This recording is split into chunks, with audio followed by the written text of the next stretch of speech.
The sign outside used to say caretaker on premises. Past tense, I guess. Now it says nothing because I took it down when I stopped wanting people to know anyone was home. I should back up. My name is Dale Whitfield. I'm 34 years old. Before all this, my official job title was Property Maintenance Specialist, which is a generous way of saying I fixed things that broke. Gutters, pool pumps, sprinkler heads, alarm panels. I worked for a property management company called Pacific Coast Estates out of Santa Monica, and they contracted me out to wealthy clients up and down the Malibu coast. People with second homes, third homes, beach houses they visited twice a year and wanted kept in perfect condition the other 50 weeks. I wasn't anybody. That's important. I want to be clear about that up front because what happened here? How I ended up in this house, running this place, making decisions I had no business making. None of it makes sense unless you understand I was the guy who unclogged the drain and left before the owners got home. I was invisible by design. That was the job. The house I'm in right now is on the Pacific Coast Highway side of Point Doom, about a quarter mile off the main road, behind an oak tree line and a gate that takes a specific radio frequency code to open. I know the code. I know every system in this house because I installed most of them, or watched them get installed. And I know that the man who owns this place, a guy named Tate Holbrook, left for Switzerland 6 weeks before the first reported case, showed up in Los Angeles County, and he hasn't called, texted, emailed, or sent a single word to anyone since. I've been here alone for most of what I'm going to tell you. Not entirely alone, but mostly. Let me start from the beginning. I got hired by Pacific Coast Estates to babysit this property in February. February 10th, to be specific, because that's the day Tate Holbrook called my boss, a guy named Rick Owens, and said he needed someone on site immediately, not on a rotating check-in schedule, on site, living there. He wanted a live-in caretaker, and he was willing to pay double the normal rate for the inconvenience. Rick called me because I was the only one of his contractors who didn't have a family to complain about being away. Small apartment in Inglewood. No girlfriend at the time, flexible schedule. I was the obvious pick, and Rick had the decency to admit it when he called. You're the easiest ask, Dale. I'm not going to pretend otherwise. I didn't care. Double rate was double rate. I packed a bag and drove out that same afternoon.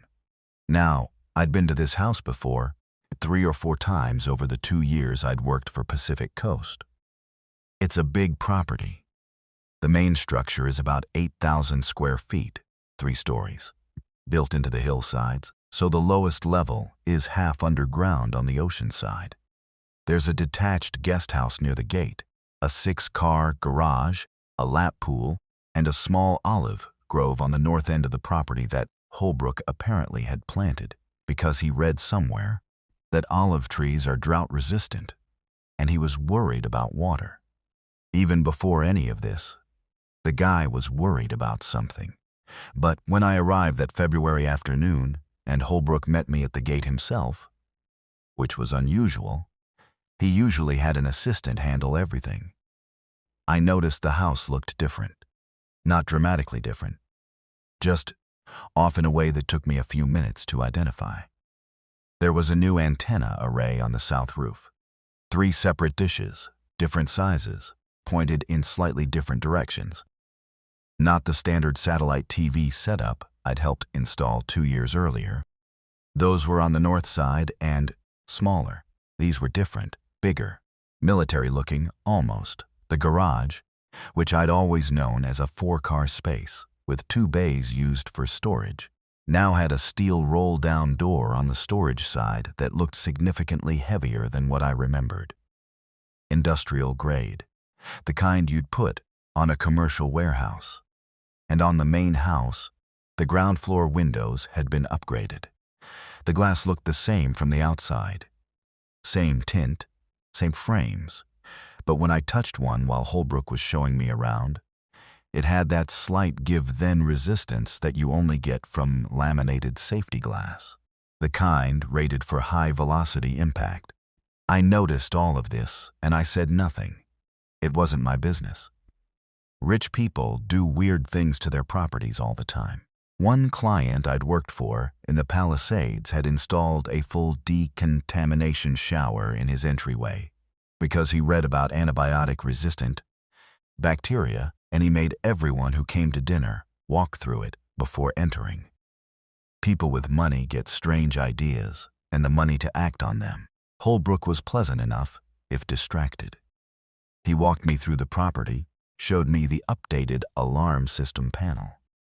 It had been expanded since my last visit and now included exterior motion sensors along the full perimeter, cameras on every approach angle with a remote monitoring app, and a backup power system in the lower level that could run the entire house for 72 hours on the batteries alone before the diesel generator kicked in.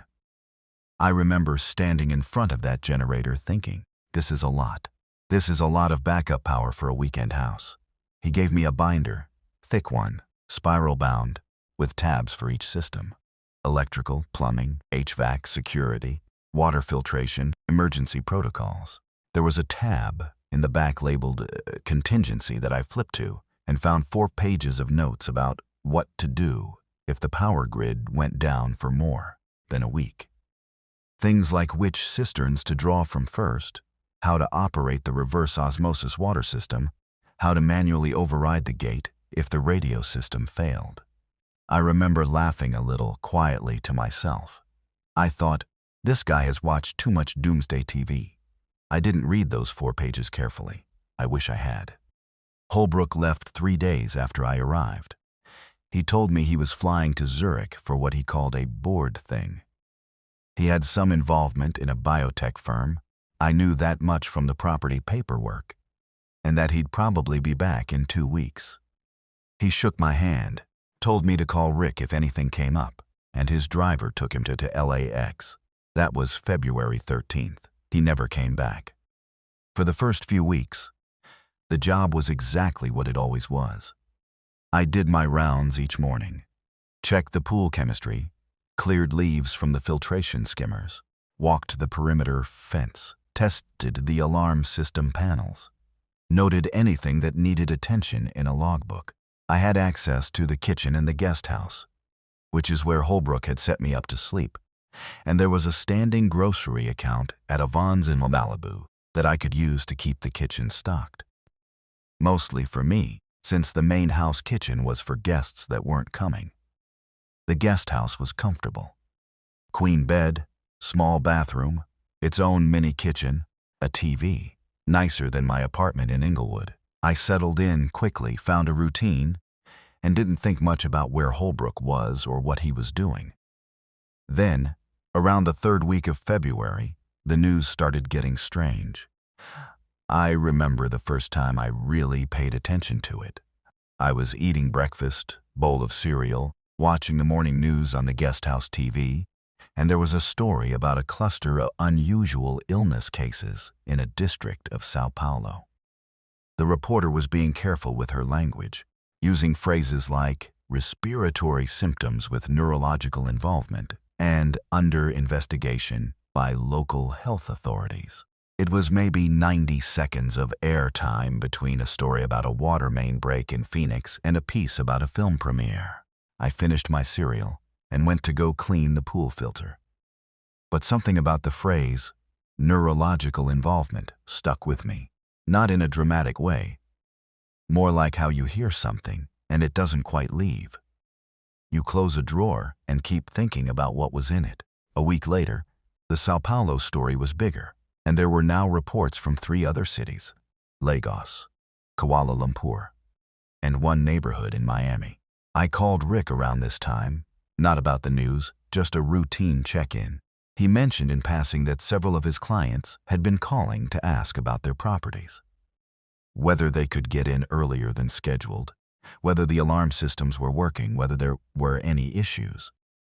He said it in a dismissive way, the way Rick said things, like the client's anxiety was a logistical inconvenience rather than something worth thinking about, say, I didn't say anything about it. I should mention something here that matters for later. While I was doing my daily rounds one morning, in the first week of March, I found a door in the lower level of the main house that I hadn't noticed before, or hadn't paid attention to before. It was at the end of a utility corridor, concrete floor, pipe-lined walls, fluorescent strip lighting, and it was set back in an alcove, heavy steel. The kind of door you'd find in a bank vault or a cold storage facility. Had a keypad and what looked like a magnetic card reader beside it. I didn't have the code or a card. I noted it in the logbook as a locked storage area, figured it was a wine cellar upgrade or a gun safe room. Holbrook had a firearms license. I'd seen the documentation and moved on. But I thought about it. By March 10th, I was watching the news every morning and every evening. The Miami situation had spread to Hialeah, and then to areas of Broward County, and the language being used had shifted. Terms like aggressives, behavioral changes, and compromised cognitive function were appearing now. Social media was full of videos that got taken down almost as fast as they went up. Blurry footage of people who moved wrong, who didn't respond to their names, who seemed to only react to sound and motion. Comment sections were cycling between panic and dismissal, between people insisting this was engineered bioterrorism and people insisting it was mass hysteria and media amplification. I tried calling Holbrook's number around this time. Not because I was panicking. I wasn't. Not yet. But because the property contract had a clause about significant external threat contingencies, and I thought someone should at least have a conversation about what that meant. The call went to voicemail. A different voicemail than his usual one. Just a generic, automated recording.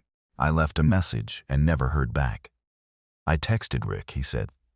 Holbrook's assistant had told the office that Mr. Holbrook was aware of the situation and that the caretakers should continue with normal duties until further notice.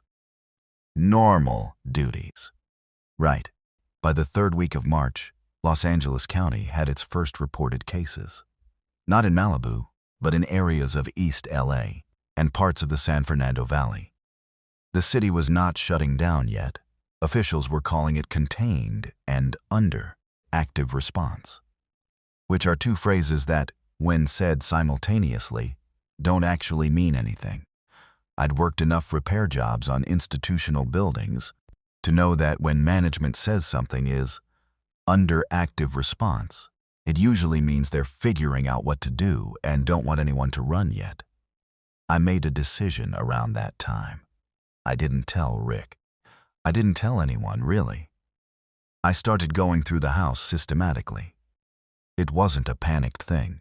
It was just the methodical part of my brain, the part that checks every component before declaring a system operational. That part couldn't look at what was on the news and not do an inventory. So I started with the kitchen. The main house kitchen had a commercial-grade walk-in pantry behind a concealed door next to the wine rack. I'd always known it was there, but I'd never had a reason to go into it, beyond checking the humidity sensor once the previous year. When I opened it in March and turned the light on, I stood there for a long time looking at what was inside. The shelves went floor to ceiling, probably 12 feet high, and they were fully stocked. Not weekend party stocked. Not occasional guest stocked. Organized, labeled, rotated stock with expiration dates written on masking tape on every can and box. I counted roughly 18 months of dry goods, rice, pasta, grains, canned vegetables, canned protein, cooking oil, salt, sugar, coffee, powdered milk. There were sealed vacuum bags of flour. There were medical-grade supplement packets in plastic bins. On the lower shelves, gallons of purified water in rigid containers, maybe 200 gallons total. I stood in that pantry for probably 5 minutes without moving. Holbrook had known, or he'd believed something was coming. He'd believed it enough to spend serious money on preparation, to install the upgraded windows and the backup power and the cameras and that locked door in the lower level, and then he'd left, gotten out, and left me here with all of it. I went back to the logbook and read those 4 contingency pages I'd skimmed in February. This time I read them carefully. Twice. The document was matter-of-fact in a way that was more unsettling than if it had been alarming. It covered power rationing, water collection protocols, using the roof runoff system he'd had retrofitted, perimeter security procedures including how to arm and calibrate the exterior motion sensors for different sensitivity levels. And this is the part that stayed with me, a section titled Population Pressure Protocols. That section covered what to do if large numbers of people tried to access the property. It discussed the gate system, the fence voltage settings, the camera monitoring approach, and included a note about not engaging directly with individuals outside the fence if active contagion conditions were present in the surrounding area. Active contagion conditions, he knew, or someone who worked for him knew, and they'd written a manual for what to do and then left it behind for whoever was here, which was me. I want to say I handled this calmly and rationally. The truth is, I sat at the kitchen island for about 2 hours that evening, eating crackers out of the open pantry, staring at the contingency document, and then I went to the guest house and called my mom in Bakersfield. She answered on the second ring and I said, "Hey, are you watching the news?" She said yes, it was unsettling. I said she should make sure she had some extra food around, nothing crazy, just a few weeks' worth. She asked if I was okay. I said I was fine. I wasn't particularly fine, but I wasn't in pieces either. I was doing what I do when something's broken, and I don't know the cause yet. Gathering information.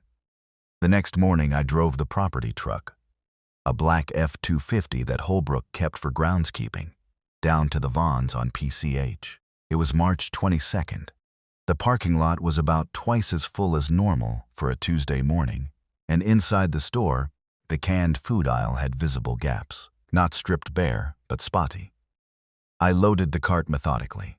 Canned goods, dried goods, batteries, first aid supplies, water filtration tablets, ibuprofen, antibiotics from the pharmacy section, where they still had them. I bought 2 of the most capable flashlights Thace has had. I bought a hand-crank weather radio. I spent a significant portion of the property maintenance budget and took photos of every receipt, because I was, technically, still on the job. On the way back, I stopped at the hardware store. Bought a full locksmith kit, additional padlocks in various sizes, a bolt cutter, 2 rolls of heavy wire mesh, a 5-gallon bucket of industrial epoxy, and some other things I was thinking about. I also stopped at the gas station and filled the truck's tank and both of the portable fuel canisters I'd found in the garage. That drive back up PCH, I passed a fender bender on Pacific Coast Highway with a cop car beside it, and the officer on the scene wasn't dealing with the accident. He was on his phone, standing back from the vehicles, not doing anything. Just standing there. That's the image that made it real for me. Not the news, not the videos. That cop just standing beside a minor accident, like he'd forgotten what he was supposed to do. I got back to the property and started working on the lower level. The locked door. I spent 3 days on it, not forcing it. I'm not stupid, and it wasn't forcible anyway. It was a solid steel door in a reinforced frame, and I'd have needed equipment I didn't have. Instead, I worked around it. I went back to the contingency document, which had a section on secondary storage, and I found a reference to a key management system in the security panel office. Inside that office, a small room off the main corridor near the garage that Holbrook used as a kind of operations center, there was a wall-mounted key cabinet behind a hinged picture frame. I found it because I noticed the picture frame was hung slightly higher than the mounting screws would have required.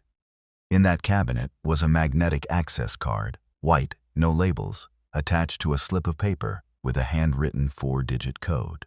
I stood outside that lower-level door with the card and the code, and I had a moment of genuine hesitation. Whatever was behind this door either changed things significantly, or it was going to be a wine cellar and I was going to feel stupid. I swiped the card, entered the code. The door unlocked with a heavy thunk that echoed down the corridor. What was inside was not a wine cellar. It was a room about 30 feet by 20, fluorescent lit, with walls of reinforced shelving on 3 sides, and a workbench along the 4th. The shelving held more supplies, medical supplies specifically, IV bags, suture kits, antibiotics in pharmaceutical packaging, the kind you from actual medical suppliers, not a pharmacy, surgical instruments in sealed cases, an AED, 2 portable oxygen systems, a manual defibrillator. There were also sealed plastic totes on the lower shelves that I opened one by one. Night vision monoculars, 2 of them, a police band radio scanner, a hand-crank shortwave radio that could transmit as well as receive, sealed ammunition boxes for a .45 caliber handgun and a .308 rifle, and at the back of the room, in a wall-mounted steel cabinet, 2 firearms. A Springfield Armory XD.45, fully loaded, with 3 additional magazines in the cabinet drawer, and a Mossberg 590 shotgun with a box of shells. Holbrook had guns. I knew he had a firearms license. I did not know he had a fully prepped bunker room. On the workbench, there was a sealed envelope. Not theatrical, just a manila envelope, the kind you buy in a pack from an office supply store, with 1 word written on the front in pen, caretaker. I opened it. Inside was a single handwritten page on plain white paper. It said, "If you're reading this, I've been away longer than expected, and you've figured out the door. Don't tell Pacific Coast Estates what you found. The property systems are designed to run for 6 months on stored resources if managed correctly. Generator fuel is in the lower garage tank. 200 gallons diesel. Roof cisterns for water. The fence voltage can be doubled via the secondary breaker in panel C. Don't do that unless you have 2. It draws too much power. The cameras cover all 4 approaches. If things outside get genuinely bad, stay in. Do not open the gate for any large group you don't know. Use the radio to monitor official channels. You seem competent. I'm sorry if this is a lot, TH. He'd written this before he left. Maybe even before I arrived. He'd written instructions for a worst-case scenario and left them in an envelope, labeled for whoever ended up in his house. I read that note 4 times. Then I put it in my pocket and sat down on the workbench and stared at the room around me. I was irritated. I'm going to be honest, my primary emotion was irritation. Not fear, not gratitude, not wonder. I was irritated at this man I barely knew for knowing something I didn't and leaving me holding it like a bag he'd packed for himself. I also had 250 feet of reinforced fence, 2 years of food, a backup generator with 2,000 gallons of diesel, and a .45 handgun. I started taking the situation seriously. The first week of April, Los Angeles County had moved from contained situation to public health emergency, which in practical terms meant a lot of people saying things on TV, and not a lot of people visibly doing anything. National Guard presence at hospitals, curfew in 3 ZP codes in the eastern part of the county. Pacific Coast Highway in Malibu was still open and still had traffic, though the pattern had changed. Fewer luxury cars, more loaded-down trucks and vans, people moving their lives in a direction they hadn't decided on yet. I watched from the cameras. The property system had 12 exterior cameras, all HD, feeding to a central monitor in the security office. I could see every angle of the fence, the gate, the approaches from the highway, and the hillside above. I spent a lot of time in that security office. Not obsessively. I kept doing my maintenance rounds, kept the systems running. But I checked those cameras every morning and evening the way I used to check my phone. Around April 7th, I saw the first infected from the cameras. He was on PCH, about 300 yards from the gate, and he was walking in the road. not walking in a normal way. He was moving toward a car that had pulled to the shoulder, and when the driver opened their door to see if he needed help, he covered the distance between them in a way that didn't match his gait. Too fast, too sudden, like the walk was just the interim state and the lunge was the real thing. I was watching the camera, and I saw the driver fall back, and then I couldn't see much more because the camera angle didn't extend that far. And I sat there in the security office with my hands on the desk, and my heart doing something unpleasant in my chest. That was the first time I truly understood what the note in the envelope meant. I went to the lower level, took the Springfield XD from the cabinet, loaded it properly. I knew guns. I'd grown up around them in Bakersfield. I wasn't pretending to know something I didn't. Holstered it, and went back to my duties. I called Rick that afternoon. He picked up after a lot of rings, sounded distracted, and slightly out of breath. I told him I was going to stay on site at the Holbrook property for the foreseeable future and that I wasn't going to be available for other jobs until further notice. He started to say something about a client in Pacific Palisades who needed a generator inspection, and I said, "Rick, I'm not coming down from here. Call someone else." He said okay after a pause and hung up. I never heard from Rick again after that. Not once. The second week of April is when things on the coast went bad quickly. I want to describe what it looked like from the cameras because that's how I experienced it. Through screens, through 12 rectangles of high-definition reality, each showing me something I couldn't do anything about but couldn't stop watching. The highway traffic, which had been thinning for days, stopped entirely on April 10th.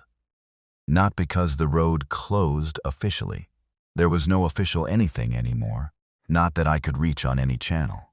It stopped because there were blockages. Abandoned cars, first one, then several.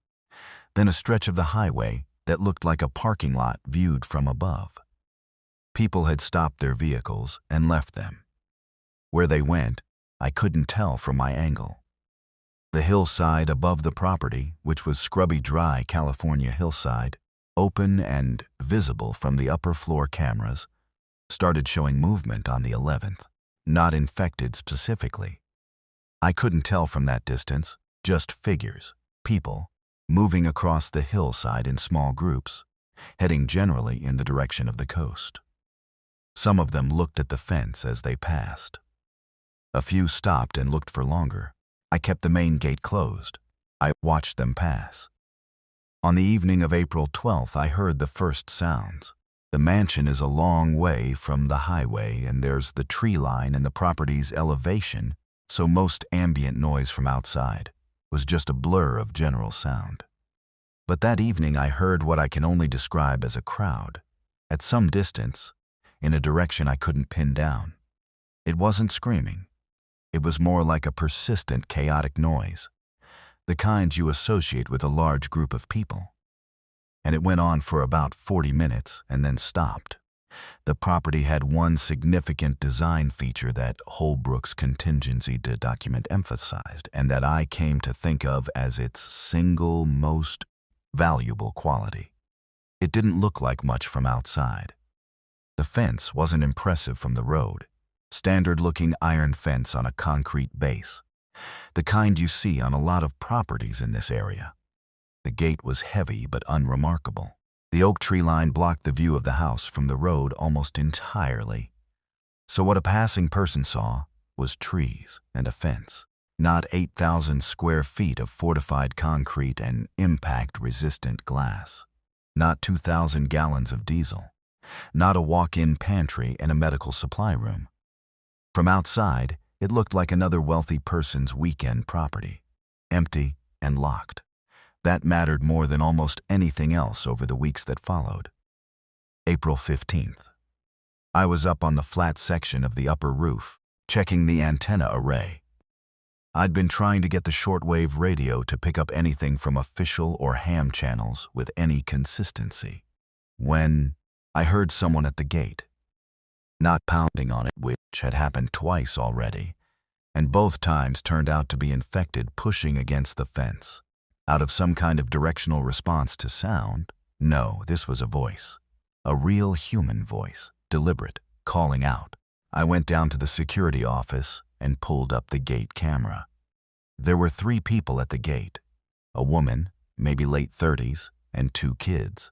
Young kids, maybe 7 and 10. All 3 looked exhausted in the specific way that's different from being tired. The kind of exhaustion that comes from days of fear, where the body is used up, not from physical effort, but from staying tense for too long. The woman was looking at the gate camera. She'd found it, spotted the little lens cover, and she was looking directly into it. She said, clearly enough for the external mic to pick up, "I know someone might be watching. I have 2 children. We've been walking since yesterday morning. I'm not sick. Neither are they. Please." I looked at her for maybe 30 seconds. I opened the gate. I'm not going to pretend that was a strategically calculated decision. It was just what I did. Whatever Holbrook's note said about not opening the gate to larger groups, 3 people, 2 of them children, wasn't something I was capable of watching walk away. You can have all the preparation in the world, and it doesn't change the fact that you're still a person inside it. Her name was Bridget Calloway. She was a school teacher, 4th grade, Malibu Elementary. Her husband had left 3 days earlier to get his parents from Thousand Oaks, and she hadn't heard from him since. The kids were named Owen and Hazel.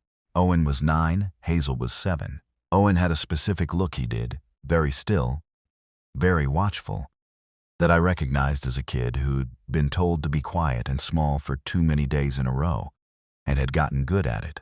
Hazel had a stuffed rabbit with 1 ear that she carried by the surviving ear the whole time she was here. She never put it down. Not once in the weeks she was at this property did I see Hazel without that rabbit. I put them in the guest house. Bridget asked about 10 questions in rapid succession. Where we were, what we had, how safe it was, whether there was a working phone. I answered all of them, and then told her to eat something and sleep, and we'd go over everything in the morning. Before she went to sleep, she asked me, "Do you know whose house this is?" I told her. She recognized the name Tate Holbrook, and she got this look. Not surprised, exactly. More like she was connecting something she'd half-formed. She said, "He was on the board of Velta Labs." I didn't know what Velta Labs was. She said, "That's the company they've been saying on the news. The one in Sao Paulo that was working on the compound that..." She stopped, looked at her kids, lowered her voice. There was a report going around online, before the news stopped covering it directly, about a neurological compound they'd been developing for PTSD treatment. Something about viral vector delivery. It was pulled from trials, but the containment protocols, apparently they failed. Or someone failed them. I sat with that for a moment. Then I went back to the security office and sat down and thought about Tate Holbrook on the board of a biotech company, and his letter in a drawer, and the antibiotics in the medical supply room, and the fact that he'd left for Switzerland in February. I thought about those things for a long time. The next person arrived 3 days after Bridget, April 18th. I was on my morning perimeter check when I found him in the olive grove on the north side of the property, inside the fence. I almost had a heart attack. The fence was supposed to be secure, and I couldn't figure out how he'd gotten in. He was sitting against one of the olive trees, a guy about 50 with a short gray beard and what looked like a construction worker's build, wearing clothes that were dirty and slightly torn. He was conscious, aware, clearly human, and he looked up at me with an expression that managed to be both extremely calm and slightly apologetic at the same time. His name was Garrett Finch. He was a contractor, residential construction, same general trade neighborhood as me. He'd gotten through the fence by using a section near the northeast corner where a tree had grown close enough to the fence line that you could get over it with effort. He'd spotted it doing a walk around of the perimeter, looking for a way in, and he'd spent the better part of an hour figuring it out. I should have been angrier about the breach. Instead, I mostly just noted it as a problem to fix, which I did the same afternoon by cutting back the tree and adding a roll of concertina wire to the top of that fence section. Garrett was useful. That sounds like a brutal way to evaluate a person, and I don't mean it that way. I mean that in this situation, you notice very quickly who contributes and who doesn't. And Garrett walked the property with me that same afternoon, asking practical questions about every system, and then went and spent 2 hours in the garage doing a full inventory of tools and repair materials without being asked. He came back with a handwritten list organized by category. I knew immediately that he understood what this situation required. He told me about what Malibu looked like further toward the highway. He'd come from an apartment complex near Zuma Beach, and he'd been moving for 4 days before reaching this property. He described the highway as impassable. Not just abandoned vehicles, but active hazard, infected moving in groups of varied sizes that were attracted to any sound louder than a footstep. He said the pier area was bad. The shopping center at Malibu Colony was worse. He also said something that I kept thinking about afterward. He said the infected didn't seem to pay attention to things that were quiet and still. He'd passed within 40 feet of a cluster of them by moving slowly along a wall. No quick movements, no sound. They'd been moving toward a car alarm that was going off 3 blocks away. He said, "They're like dogs. Less smart than dogs, actually. A dog investigates. These things just go toward whatever's loudest." I had not yet confirmed this myself from direct experience, only from the camera footage. But what he described matched what I'd observed. The infected on the highway the week before had all been moving directionally, responding to something, not random. They oriented to sound. That became the first real rule of the property: no noise. Which was, as you can imagine, a complicated rule to maintain. By late April, we were 4 people on the property. Me, Bridget, Garrett, and Bridget's kids. And I'm counting Owen and Hazel because they were there and they were part of every decision. A 5th person, a man named Kyle Durst, showed up at the gate on April 22nd, but I'll get to Kyle in a moment because Kyle is his own separate thing. The daily routine by this point had developed into something deliberate. I woke up before the others, usually around 5:30 when the light was starting to change and the hillside was visible from the upper floor windows. I'd go to the security office, review the overnight camera footage on fast forward. The cameras all had motion activation recording, so I could scan hours of footage quickly by just watching the clips the motion sensors had triggered. Most of it was vegetation movement, occasionally wildlife. Twice in those first weeks it was infected on the hillside, moving past without approaching the fence. After the camera review, I'd go to what Bridget and I had started calling the operations room, which was just Holobrook's main kitchen, with a whiteboard I'd found in his study, and I'd update the supply list and the day's task list.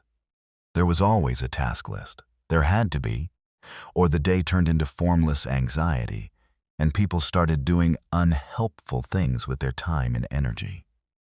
Bridget handled the kitchen, not in a gendered way.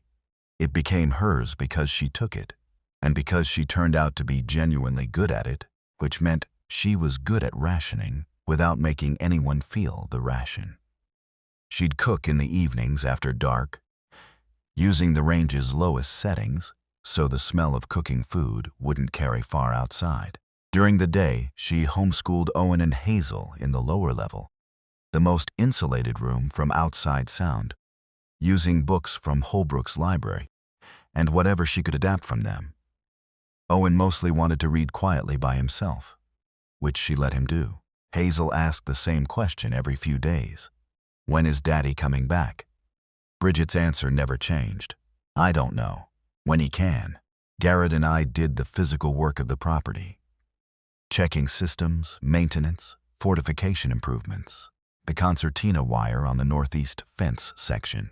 An early warning system I rigged from fishing line and tin cans along the fence interior. Crude, but it gave me another notification layer if anything got through. I began working on the lower level room, relocating the medical supplies to be more accessible and sorting the ammunition into organized containers. I also started working on the locked door problem in a different way. There was a second door in the lower level I'd missed initially. It was set into the concrete wall at the far end of a storage corridor and covered with a shelving unit that I'd assumed was fixed. It wasn't. The shelving unit was on hinges, like a bookshelf door, and behind it was not another secured room but a tunnel. I'm going to say that again because it still sounds strange when I describe it. A tunnel. Concrete lined, maybe 5 feet wide and 6 feet high, lit by a strip of LED lighting that ran on its own circuit. The tunnel went roughly north, slightly uphill, based on my sense of direction, and it was long enough that the far end wasn't visible from the entrance. I got a flashlight and went in. The tunnel ran for approximately 200 feet and came out beneath a concrete pad on the north boundary of the property, in the area of the olive grove, under a heavy hatch door that was latched from inside with a steel bar. I climbed up and checked the hatch from above. It was disguised as a utility access point, the kind of cover you'd see over a septic cleanout or an irrigation valve box. Someone walking through the olive grove would have stepped over it without a thought. An escape route, or an access point, both depending on the direction you were traveling. I noted it in my logbook, secured the hatch from inside, and went back through the tunnel to tell Garrett. We agreed not to mention it to Bridget yet, not because we were hiding it, but because the kids were close by and we didn't want there is a secret tunnel that leads outside the fence, becoming a piece of information that a 7-year-old with a loose grip on secret-keeping had access to. Kyle Durst arrived on the 22nd in a way that annoyed me from the first minute. He pulled up to the gate in a Tesla Model 3, the car still running, which told me he'd been somewhere with a charging setup recently, and honked the horn twice. Not knocked on the gate, not called out, not identified himself. Honked, like he was at a drive-thru. I watched him on the camera. He was maybe 40, short hair, the kind of build that suggested regular gym attendance before all this. He was wearing a vest that had too many pockets, and he was holding his phone up toward the gate camera, which made me think he'd been doing research on which properties might have security systems still running. He looked healthy and alert, and I did not particularly trust him. He called out to the camera, "I know this is the Holbrook property. I know Tate Holbrook's not here. I have information about what's happening out there that I think you need to hear. And I have supplies in the car." I asked over the intercom, "What kind of information?" He said, "About Velta Labs, about what this actually is." I opened the gate, not because I fully trusted him, because he'd said the right words. Kyle Durst was, or had been, a technology journalist, not a news anchor, not a reporter in the traditional sense. He wrote long-form investigative pieces about the biotech and tech industry for a magazine called Current Wire, which I'd never read, but which apparently had a significant following among people who cared about that world. His connection to Velta Labs was professional. He'd been working on a story about their PTSD treatment trials for 8 months before the outbreak, and in that process he'd accumulated a significant collection of sources, documents, and off-the-record conversations with people inside the company. He had a laptop with him, password-protected, and backed up to an encrypted drive. On that drive were, among other things, several internal Velta Labs memos from 2023 and early 2024. Obtained from a whistleblower source he refused to identify, describing problems with the viral vector delivery system used in their Phase 2 trials. The memos described what they called unanticipated secondary propagation, the compound spreading beyond the intended neurological targets in ways that couldn't be predicted or controlled. There were notes about aggressive behavioral profiles in animal subjects. There was a memo from February 2024 to the Velta Labs Executive Board recommending immediate suspension of all trials and notification of the FDA. Tate Holbrook was listed in the memo's address line. He'd received it. I read those memos on Kyle's laptop that evening, sitting in Holbrook's study. I read them slowly and carefully, the same way I'd read the contingency document. I'm not a scientist. I'm a guy who fixes drains and tests alarm panels. But I understood enough of what I was reading to understand that the thing happening outside the fence was not an accident in the sense of a surprise. It was an accident in the sense of an expected consequence that nobody stopped. Kyle had one more thing, not on his laptop. This one he told me verbally, and showed me on a printed document he'd kept folded in the inner pocket of his vest. It was a property listing, not for this property but for another one. A facility about 45 miles inland, near a town called Acton in the Angeles National Forest. The listing was for an agricultural property, 40 acres, with a large storage building, and a residence. It had been purchased in January by a shell company that Kyle had traced, with some effort, back to Velta Labs' parent holding group. That's where they went, he said. Holbrook and whoever else from that board had the information early enough. They have a compound. They have supplies, probably protection. I looked at the listing for a long time. I said, "Is it worth going there?" He said, "I don't know. That's what I've been trying to figure out." That question sat in the air for a long time after that. It sat in the air for weeks. I have to talk about the first real incident at the fence, which happened on the night of April 28th, because it changed how I understood the threat outside in a specific way, in a specific way that the cameras hadn't prepared me for. I was in the security office at around 11 p.m. I kept late hours because the nights felt like the riskiest time, even though the cameras showed no more activity after dark than before. When the motion sensors along the south section of the fence triggered, not just one sensor, but all three in sequence, which meant something was moving along the fence exterior, not just passing by it. I watched the camera feed. There were 5 of them, infected, moving along the fence line in a way that wasn't random. They weren't just stumbling into it, they were following it, one after another, in the same direction, as if the fence itself was a guide. One of them was pressing against the fence with both hands, not as an attempt to get through, just contact, the way a person might feel their way along a wall in the dark. They were quiet. That's what threw me. I'd expected the infected to be loud, the videos I'd seen online, the sounds from the highway. But these 5 were almost silent, just the soft drag of their feet on the gravel outside the fence. No vocalizing, no sounds of effort.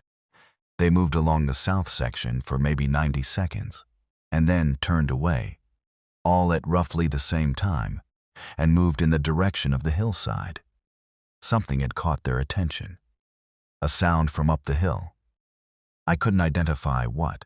I watched them go, and then I sat back in the chair, and I thought about what Garrett had said about them orienting to sound, and I thought about what I'd just seen, that silent, methodical fence following. And I realized the cameras had created a false sense of the infected as things that were always frantic and always moving. These weren't. They walked when there was nothing to run toward. They were patient in the way that things are patient, that don't have a concept of time. They'd walk along that fence every night if they passed by, and nothing louder distracted them. The rule about noise took on a different weight after that. I upgraded the fence monitoring, spent 2 days running additional wire along the interior fence posts, installing contact sensors that I pulled from the security supply cabinet. Holbrook had a full kit of alarm components, door and window sensors. the kind you'd use in a home security system, and rigging them in a way that would alert the security panel to any sustained pressure on the fence links. Not a full alarm, which would obviously defeat the purpose. Just a silent indicator on the panel screen. Garrett helped me with the upper sections. He was better with heights than I was, which he mentioned exactly once and without elaboration. He also suggested something that I thought was smart. We should map the likely approach angles from outside, based on where sound would naturally carry from the property, and think about which parts of the fence got the most audio exposure. We'd already established no cooking during daylight hours, but there were other sources.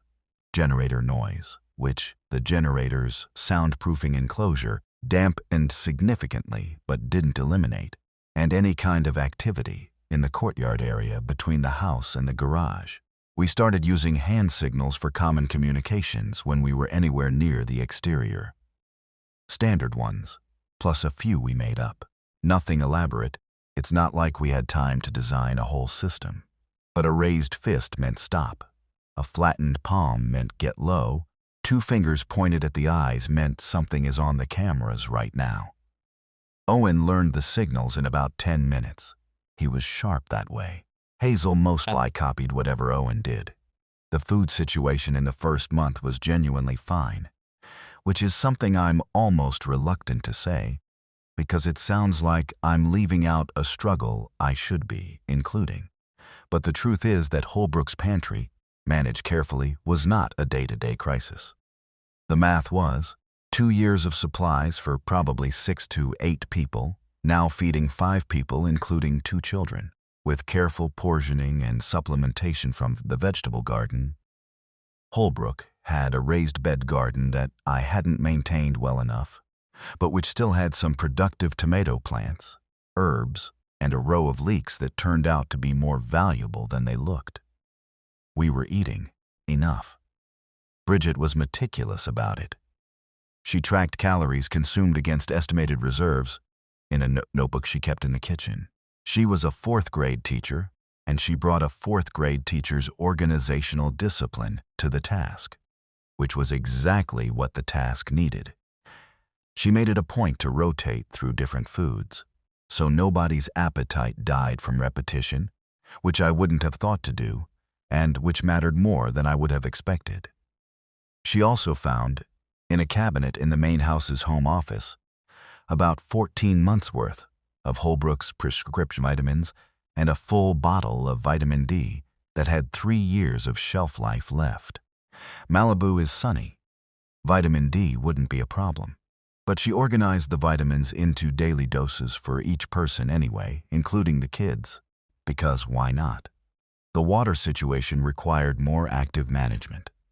The cisterns held a fixed amount and the roof collection system fed them when it rained. Southern California in April and May doesn't get a lot of rain, so the cisterns were the primary source, and the reverse osmosis filtration system processed them into drinking water. I ran the RO system every 3 days, which was enough to keep the drinking water tanks full. The pool, which I'd stopped treating chemically, was technically usable as gray water for toilet flushing, and we switched to that to conserve the cistern supply for actual consumption.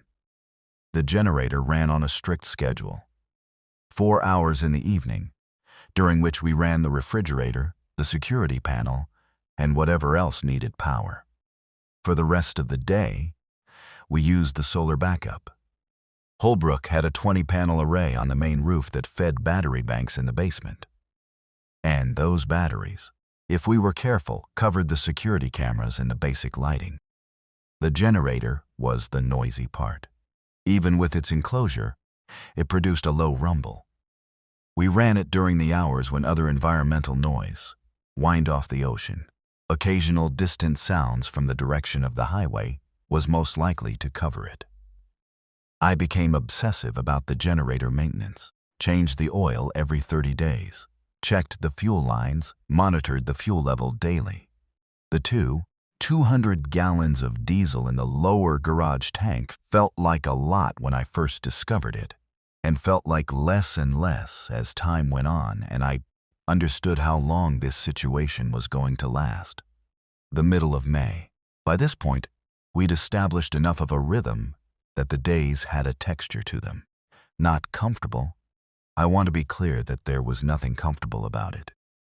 The underlying tone was a low, persistent dread that didn't ever fully go away. The way a quiet alarm you can't shut off just becomes part of the background noise of a room. But there was structure, and structure is what kept people functional. What changed in mid-May was the activity outside the fence. The infected population in the immediate area had been increasing slowly since late April. We could tell from the camera footage, from the frequency of motion sensor alerts, from the sounds at night. The hillside that had showed occasional figures in early April was now showing consistent movement most evenings. The tree line along the road had shadows in it that weren't tree-shaped. But what changed in mid-May was a different kind of visitor. Human, alive, intentional. The first group appeared at the gate on May 12th, 7 people. I watched them on the camera. They'd approached from the highway side, which told me they'd come along the road, a path that, based on everything we knew, was increasingly dangerous. They had backpacks. 2 of them appeared to be carrying weapons, one a rifle I could identify from the camera shape as an AR pattern gun, one something shorter that I thought was a shotgun. They were not starving or visibly injured. They were organized in the way that a group that's traveled together for a while gets organized. Someone leading, someone watching behind, specific positions maintained. Their leader, a woman about 45 with her hair pulled back and a jacket that had a Ventura County Sheriff's patch on the sleeve, called up at the gate camera in a tone that was polite and calm and specifically calibrated to sound non-threatening. "We're not here to cause problems." We saw the cameras were active. We were hoping to talk to whoever's managing this property about a possible arrangement. I asked over the intercom. "What kind of arrangement?" she said. "We have 23 people total, including children, currently sheltering at a property about a mile and a half north of here. We're running low on several things. We thought maybe a secure property like this one might have surplus, and we could offer something in exchange." I told her to give me a minute. I went to find Garrett and Kyle, gave them a 40-second summary, and got their quick reads. Garrett said, "Talk to them, find out what they have." Kyle said, "Be careful. Don't commit to anything on a first conversation." I went back to the intercom. I told the woman we weren't in a position to take in additional people or share significant resources at this time, but that I was willing to have a conversation. I asked if she could send one person alone to the gate for a face-to-face. She agreed immediately. That was a good sign.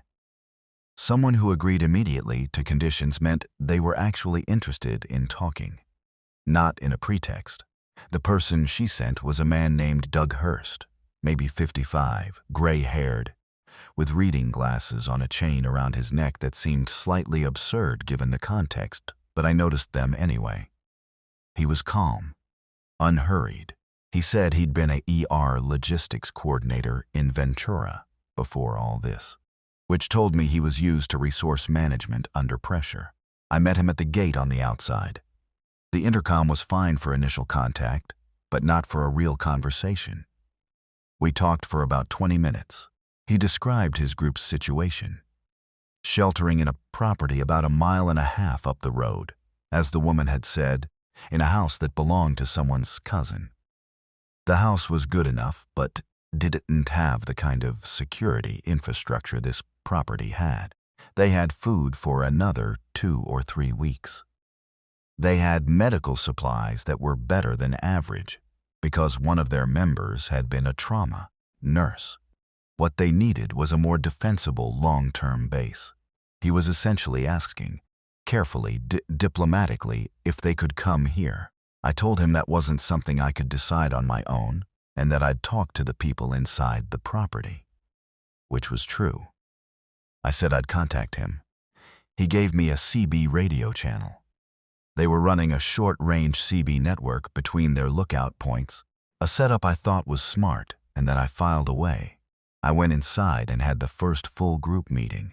Me, Garrett, Bridget, and Kyle, kids in the other room watching a DVD from Holbrook's collection. The discussion lasted about 2 hours and was occasionally heated. Garrett's position was cautious positive. More people meant more labor, more eyes, more skill sets, but also more mouths and more risk of someone inside the fence making a mistake that got everyone killed. He wanted strict conditions, detailed inventory of what they'd contribute, a trial period, specific rules. Bridget's position was humanitarian. There were children in that group, and she wasn't comfortable refusing help to children on a resource calculation. She acknowledged the risk, but couldn't let it be the only factor. Kyle's position was the most complicated, and the one that bothered me the most, because it had the most information behind it. He pointed out that 23 people was a significant number, that a group that size, once they knew the full extent of this property's resources, would inevitably generate internal pressure to take control of it. That the woman with the sheriff's patch suggested someone in that group had law enforcement or military background. That arrangement might mean something different to them than it did to us. I didn't say anything for a while. Then I said, what would we need to know about them to feel reasonably confident about letting them in? That reframed the conversation. We spent the rest of the evening developing a list of conditions and questions. Not an interrogation, not a loyalty test. Practical things. How many people with what skills? What weapons they had and who controlled them? What their decision-making structure was? Whether they understood and accepted that the four of us, meaning the people already here, had established authority over this property, that they were guests in, not inheritors of. I radioed Doug on the CB channel that night and arranged a meeting for the following morning. He agreed, again, immediately. Still a good sign. The meeting happened at the gate again. The woman with the sheriff's jacket came, whose name was Pamela Ortiz. She'd been a detective, as it turned out, not a sheriff's deputy. The jacket was one she'd borrowed from a car during the first days. She was direct and practical, and I liked her more in person than I'd expected from the camera. She asked sharp questions about our setup without pushing for information I didn't offer. I asked our questions. She answered them without apparent evasion.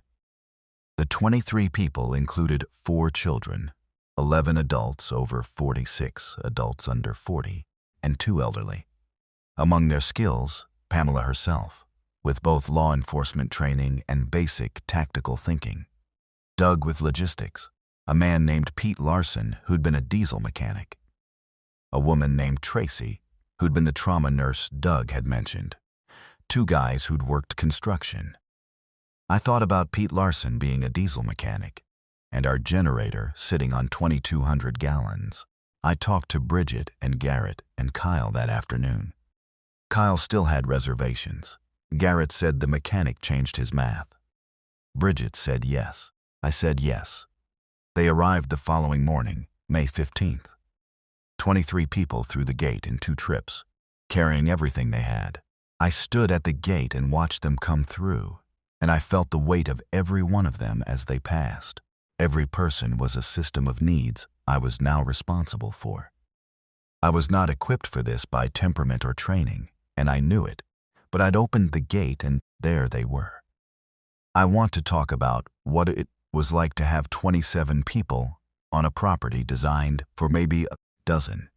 The simple answer is, it was manageable, barely, with significant organizational effort. The more complicated answer is that the social physics of it were the hardest part. Not resource physics, social. 27 people from different places and different circumstances. Stuck inside a fence with limited space and a threat outside. Everyone had a prior version of themselves that had opinions and assumptions and ways of doing things.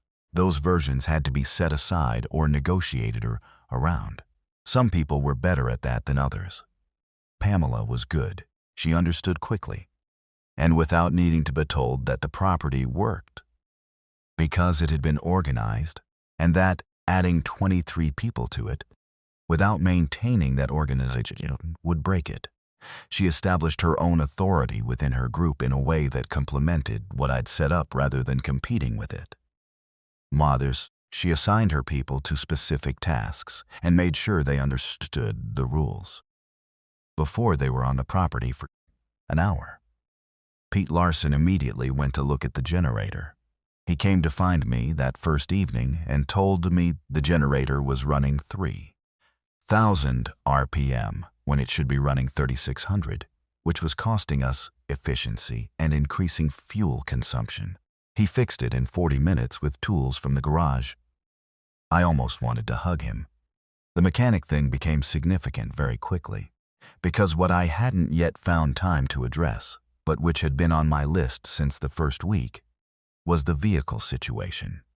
In the 6-car garage, Holbrook had the F-250 I'd been using, a Range Rover that had maybe a quarter tank of gas, a restored 1972 Land Cruiser that ran on diesel and had been sitting unused since before I arrived, and a 4-seat golf cart that ran on battery. There was also a set of motorcycle keys that I'd found in the key cabinet and never identified a matching bike for, which suggested there might be a motorcycle somewhere I hadn't found. Pete's assessment of the vehicles. The F-250 was solid, properly maintained, good for what it was. The Range Rover needed fuel. The Land Cruiser was interesting. He said it was mechanically simple by design, the kind of vehicle that could be maintained with basic tools indefinitely, and the fact that it ran on diesel meant it could theoretically share fuel with the generator. The golf cart was good for within property transport and nothing else. We found the motorcycle 2 days later. It was in the olive grove, partially covered by a tarp that had been there long enough to blend in with the ground cover. A BMW G's adventure bike, old enough to be mechanically uncomplicated, diesel-capable, with a retrofit tank that Pete identified. It had apparently been there since before Holbrook left, put there by someone for reasons the contingency document didn't explain. The BMW changed some possibilities. June arrived. We'd been at the property for varying amounts of time. I'd been there since February, Bridget since April, and the larger group for 2.5 weeks. The days had normalized into a schedule that worked. Morning security review, task assignments, meal at midday, task continuation, evening meal, generator hours, sleep rotation for overnight watch. 2 people on watch at all times. Kyle managed a rotating schedule on the whiteboard in the operations room. Outside, the situation had stopped getting worse in the visible sense, and had settled into something that might be called a stable danger. The infected in the immediate area were present but predictable in their behavior. They circled through the hillside area and the road approaches in patterns that became recognizable over time. Particular fence sections got tested. More than others, particular times of day saw more movement than others. The south fence, closest to the road, was the most active. The north side, toward the olive grove and the hatch, was the quietest. We had one serious fence breach attempt on June 3rd, not by infected, by a person. A man, alone, who'd apparently been watching the property from the hillside for at least a day before making his move. He tried the northeast corner the same way Garrett had, over the tree near the fence line. He'd added a rope and grappling hook that he threw and caught on the first try, which told me this wasn't spontaneous. The motion sensor got him as he landed inside the fence. I was on the camera within 30 seconds, and I watched him move toward the guest house in the dark. I woke Garrett and Pamela.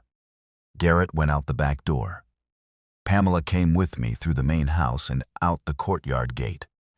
We found him in the guest house doorway, He was young, maybe 22, and when we hit him with 2 flashlights simultaneously, he made a sound like someone who'd been expecting this. Not a sound of guilt or fear, a sound of someone who knew he'd been caught because the system was better than he'd estimated. He said, "Don't shoot. I'm just looking for food." I said, "How long have you been watching this property?" He thought about it. 2 days. I said, "You cut the fence tree." He looked uncomfortable. "I just trimmed it." "The way you trimmed it, from inside, I could see that from outside." I thought the angle still worked. It had, barely. I needed to fix that. His name was Ryan Calloway. Bridget made a sound I hadn't heard her make before when I brought him inside and told her his name. Not his name specifically, his last name. She stared at him and he stared at her and she said, "Are you from Thousand Oaks?" He said, "I was." It wasn't her husband. It was her husband's nephew.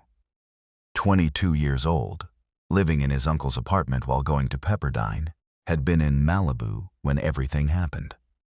Her husband, Ryan told her after a long and very difficult conversation in the kitchen, had found his parents in Thousand Oaks. He'd gotten them out of their house. He'd been headed back toward the coast when Ryan had last seen him, 12 days earlier. He hadn't reached the property. Not yet. Bridget spent the rest of that day somewhere between hope and a grief she wasn't ready to name yet. She went very quiet. She still ran the kitchen, and she still tracked the supply log, but she did it with a particular stillness that I understood was her not letting herself go to pieces in front of her kids. Ryan was added to the group. Now 28 people. Ryan turned out to be valuable in a way none of us had anticipated.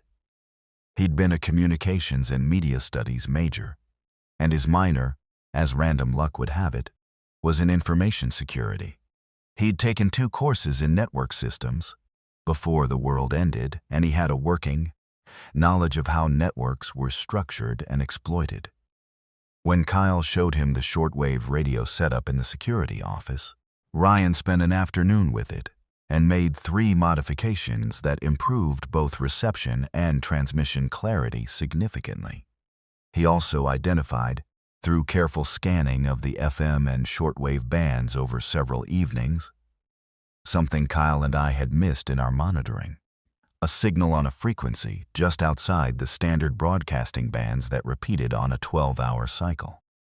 It was voice, not data, and it was in English. We recorded it. We played it back. It was a man's voice, steady, reading coordinates, and what sounded like an inventory list. Latitude and longitude. Quantities of various supplies. Dates that seemed to be future scheduled distribution points. The signal signed off each cycle with, "This is Station Acton. Maintain frequency. We're here. Station Acton," Kyle said. "That's the property. The Velta Labs Shell Company property, 45 miles northeast." I looked at the coordinates he'd found in his documents and compared them to what we'd written down from the transmission. They matched within a mile. Someone at that facility was broadcasting. Someone there wanted to be heard. I can't describe how I felt standing in that security office, listening to that recording for the second time. Because what I felt was complicated. Part of me felt something close to relief. That there was something out there. Someone organized and operational, a point of contact in a world that had gone dark. Part of me felt extremely suspicious, because whoever was at that facility had prior knowledge of the outbreak through the Velta Labs connection and had chosen to go there rather than help anyone else. And part of me, and this is the part I had to be honest about, was calculating the distance and the route and whether the BMW and the F-250 with their current fuel reserves could reach it. We didn't act on it immediately. Too much to consider. Too much uncertainty. What happened in July? And I'm jumping ahead a little, through the weeks that were characterized by the rhythm of daily operations. 2 minor fence incidents. One group medical situation where a man from Pamela's group developed an infected foot wound that Tracy treated with the medical supplies from the lower level, and a long week of wind and unusual quiet outside. What happened in July changed the calculus. The rival group appeared on July 9th.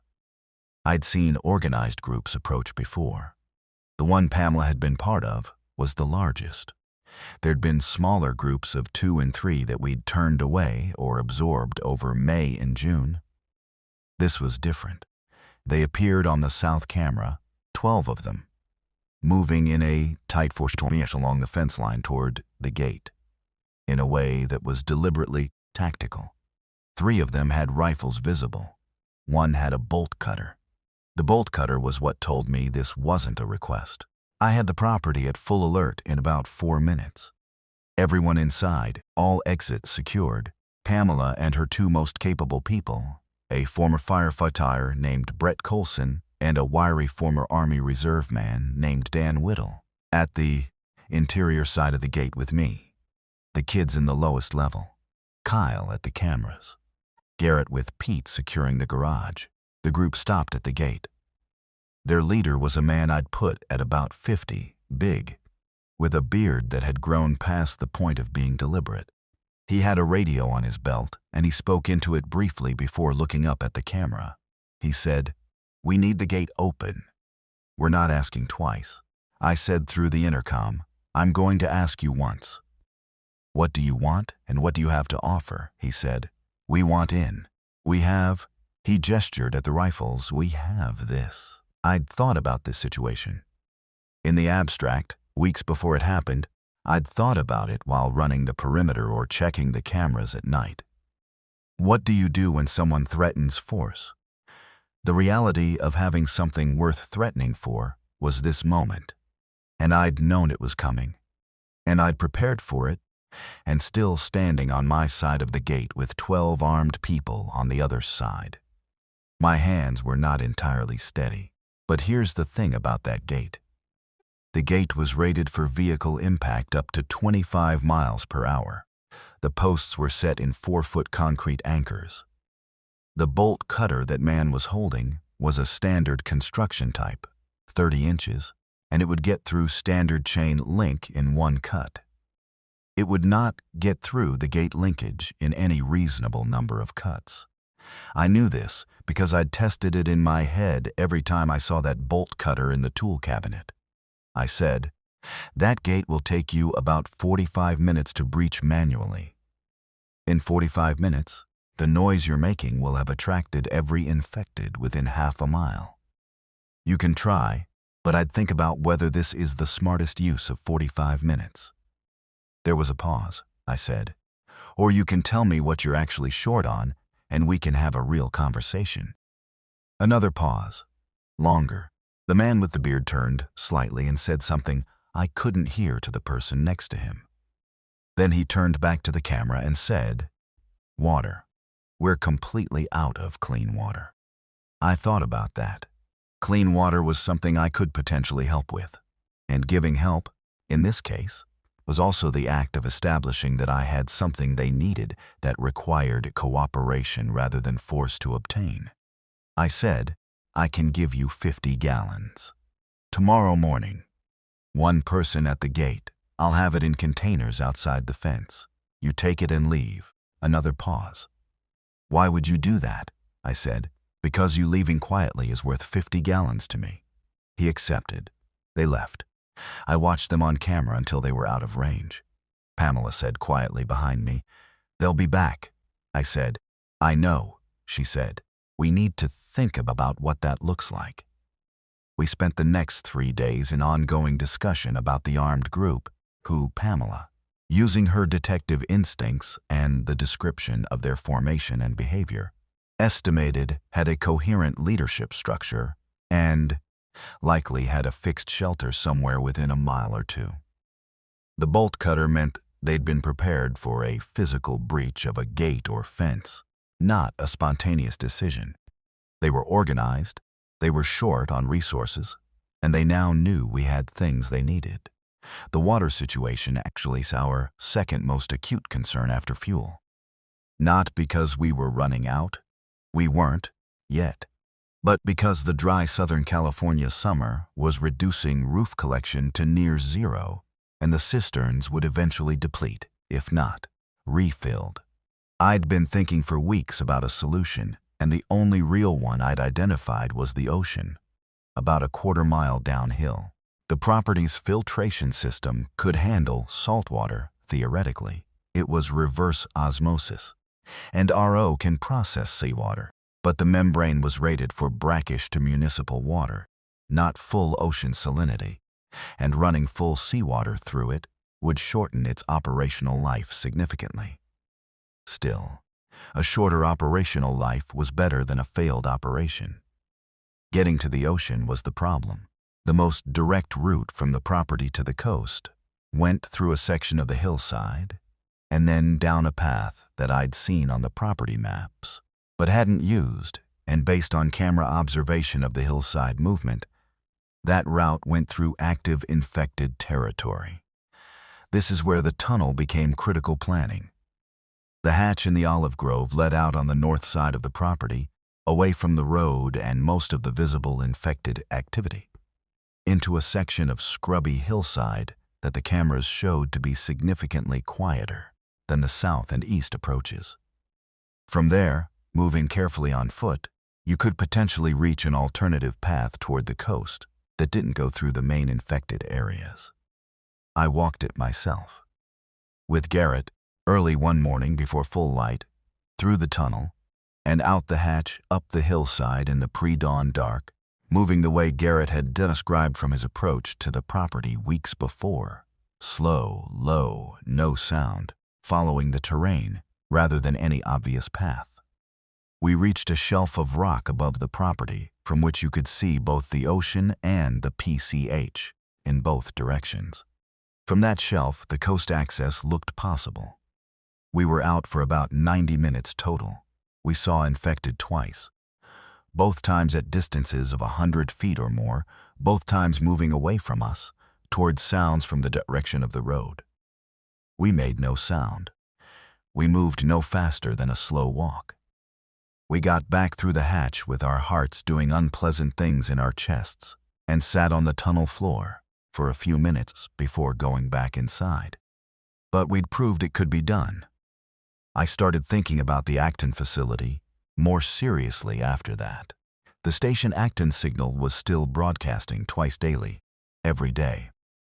Ryan had gotten better at decoding the supply inventory portions of it, and the picture it suggested was of a facility that had significant resources, but was actively seeking contact. The coordinates in the transmissions had shifted slightly over the past several broadcasts.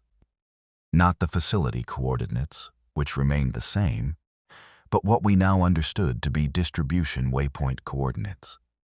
Points where, the implication seemed to be, someone from the facility would make contact with survivor groups.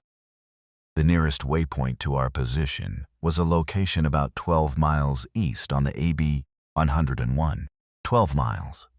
In a world where a mile was a significant undertaking, it was Kyle who pushed hardest for attempting contact. He'd spent enough time thinking about the Velta Labs connection to believe, with imperfect but reasonable logic, that the people at Acton would have information, potentially resources, potentially means of communication with whatever remained of organized institutional response. He also pointed out that our fuel supply, while substantial, had a mathematical endpoint, and that point was roughly 8 to 10 months away at current consumption. Long-term viability required either a resupply chain or a relocation, and Acton was the only specific lead we had. The armed group came back on July 21st. Bigger. 22 people this time, and better organized. 3 vehicles, 2 trucks, and an SUV, parked on the road in front of the gate with their engines off, which told me they'd thought about the noise issue since the last visit. No bolt cutter visible this time, but I wasn't counting on them not having one. The bearded man was there again. He had a different energy this time, more settled, more patient. He said, when I came on the intercom, "I think we got off wrong last time. I'm not here to fight. I want to talk about a real arrangement," I said. The arrangement we had was, you take water, you leave. That worked fine, he said. It worked for 2 weeks. We're out again. I said, that's not a sustainable arrangement. He said, no, which is why I want to talk about something more sustainable. He wanted to combine his people with ours. His people had things we didn't. Vehicles with fuel, scouting knowledge of the area up to about 4 miles in each direction, a woman who'd been a pharmacist and had a significant medication stock. He wanted the fence and the generator and the water system. He was, in a stripped-down way, making a reasonable proposal. If his group was what he said they were, organized, not immediately violent, with complementary resources, the combination made numerical sense. But it also changed the balance of the property. 22 people added to 28 gave me 50 people on a property with a fixed resource base and one person's, me, technically the caretaker, of a now absent property owner, claiming to be in charge. The math of authority doesn't necessarily scale that well. I told him I needed to talk to my people. The group discussion that followed was the most contentious we'd had. Kyle was flatly against it. He'd been tracking the behavior of the armed group over the weeks since their first appearance, and he had a list of concerns, some observed, some intuited, that he presented in his methodical journalist way. Pamela's read was more nuanced. She thought the leader, whose name we still didn't know, was legitimately interested in consolidation rather than takeover, but that his group contained people with different ideas and different tolerances. And that the leadership situation was inherently unstable.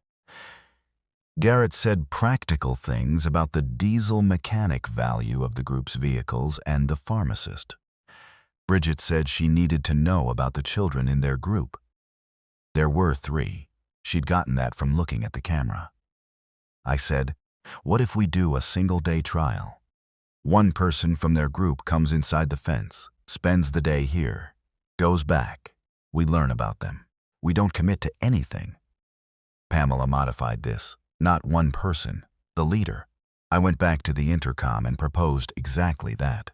The bearded man, whose name, when I asked directly, was Lawrence Cole, former construction foreman from Simi Valley, agreed without hesitation.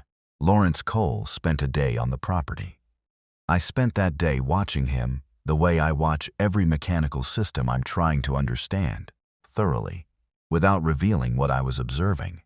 He was not aggressive. He was not performatively helpful. He was observant and quiet, and he asked to see the water system and the generator because those were his stated interests, and he looked at both with the look of someone who'd spent time thinking about infrastructure. He had a conversation with Pete about the generator that ran long enough for me to catch fragments. They were talking about fuel additives and engine hours and optimal run cycles. At the end of the day, before he went back to the gate, he said to me, "You've done something real here." "I mean that." I said, "We had a head start." He said, "The head start was luck. What you built with it wasn't." I let that sit for a second. Then I said, "I'm not ready to combine, but I'm willing to establish a formal exchange arrangement. Water for information. Information for medical access when Tracy can support it. Defined terms. Written down." He said, "Written down seems optimistic." I said, "I'm an optimistic person." He laughed. It was the first real laugh I'd heard from someone outside the fence. The arrangement was formalized the next morning. It was less a treaty and more a working agreement, handwritten on a page from Holbrook's legal pad, signed by me and Lawrence. 50 gallons of water weekly in exchange for a daily radio update of observed infected activity within their patrol range. Medical consultations for critical situations. Future resource trades on a case-by-case basis. It worked. For about 3 weeks, it worked well. Then, on August 9th, Lawrence came to the gate alone and asked to speak privately. He looked tired in a specific way, not physically tired. Tired the way people look when they've been carrying a decision they haven't made yet, and the weight of not making it is worse. than making it would be. He said, I have someone in my group who's been pushing to take this property. Not me, someone else. He's been building support quietly. I found out last night. I think you need to know. I stared at him, he said. His name is Graham. He came in about 3 weeks ago, after we'd already established the arrangement. He was with a smaller group that we absorbed. He's got 2 or 3 people on his side now. I said, Why are you telling me? He said, because if he does something, our arrangement collapses. And the arrangement is more valuable than whatever he thinks he'd get from forcing his way in here. I also thought, because Lawrence Cole is not entirely in control of his own group, and he's more worried about losing it to Graham than he is about me. Both things were true. I thanked him. I told him what I told him truthfully. The property's primary value was in its organization and its working relationships, and anyone who tried to take it by force was going to inherit a collapsed system, not a functional one. If Graham came over that fence, he'd get a house with a generator and a pantry, and 28 people who just lost the reason to cooperate with him. I was, in that moment, trying to convince Lawrence as much as I was laying out the reality. Lawrence nodded slowly. He said, I'll handle it. He went back. I went inside and told Pamela, Garrett, and Kyle everything he'd said. Pamela immediately initiated what she called a threat readiness review, which was her law enforcement brain, translating a problem into a procedural response. Over the next 2 days, we reviewed every security measure on the property, identified our most significant vulnerabilities.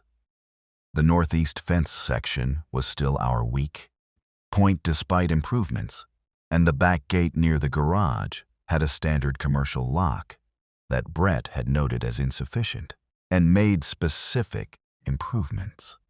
Brett reinforced the back gate hinges and lock.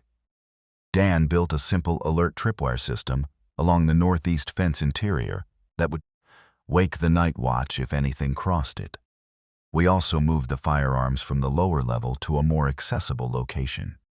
Not on display, not in the open, in a locked cabinet in the security office that each of the designated watch people had a key to. Pamela, Dan, Brett, Garrett, me. That was the armed group if it came to it. I hadn't fired a gun since a camping trip years before, and I spent 2 evenings dry practicing with the Springfield, getting reacquainted with the weight and the operation, not liking how necessary it felt.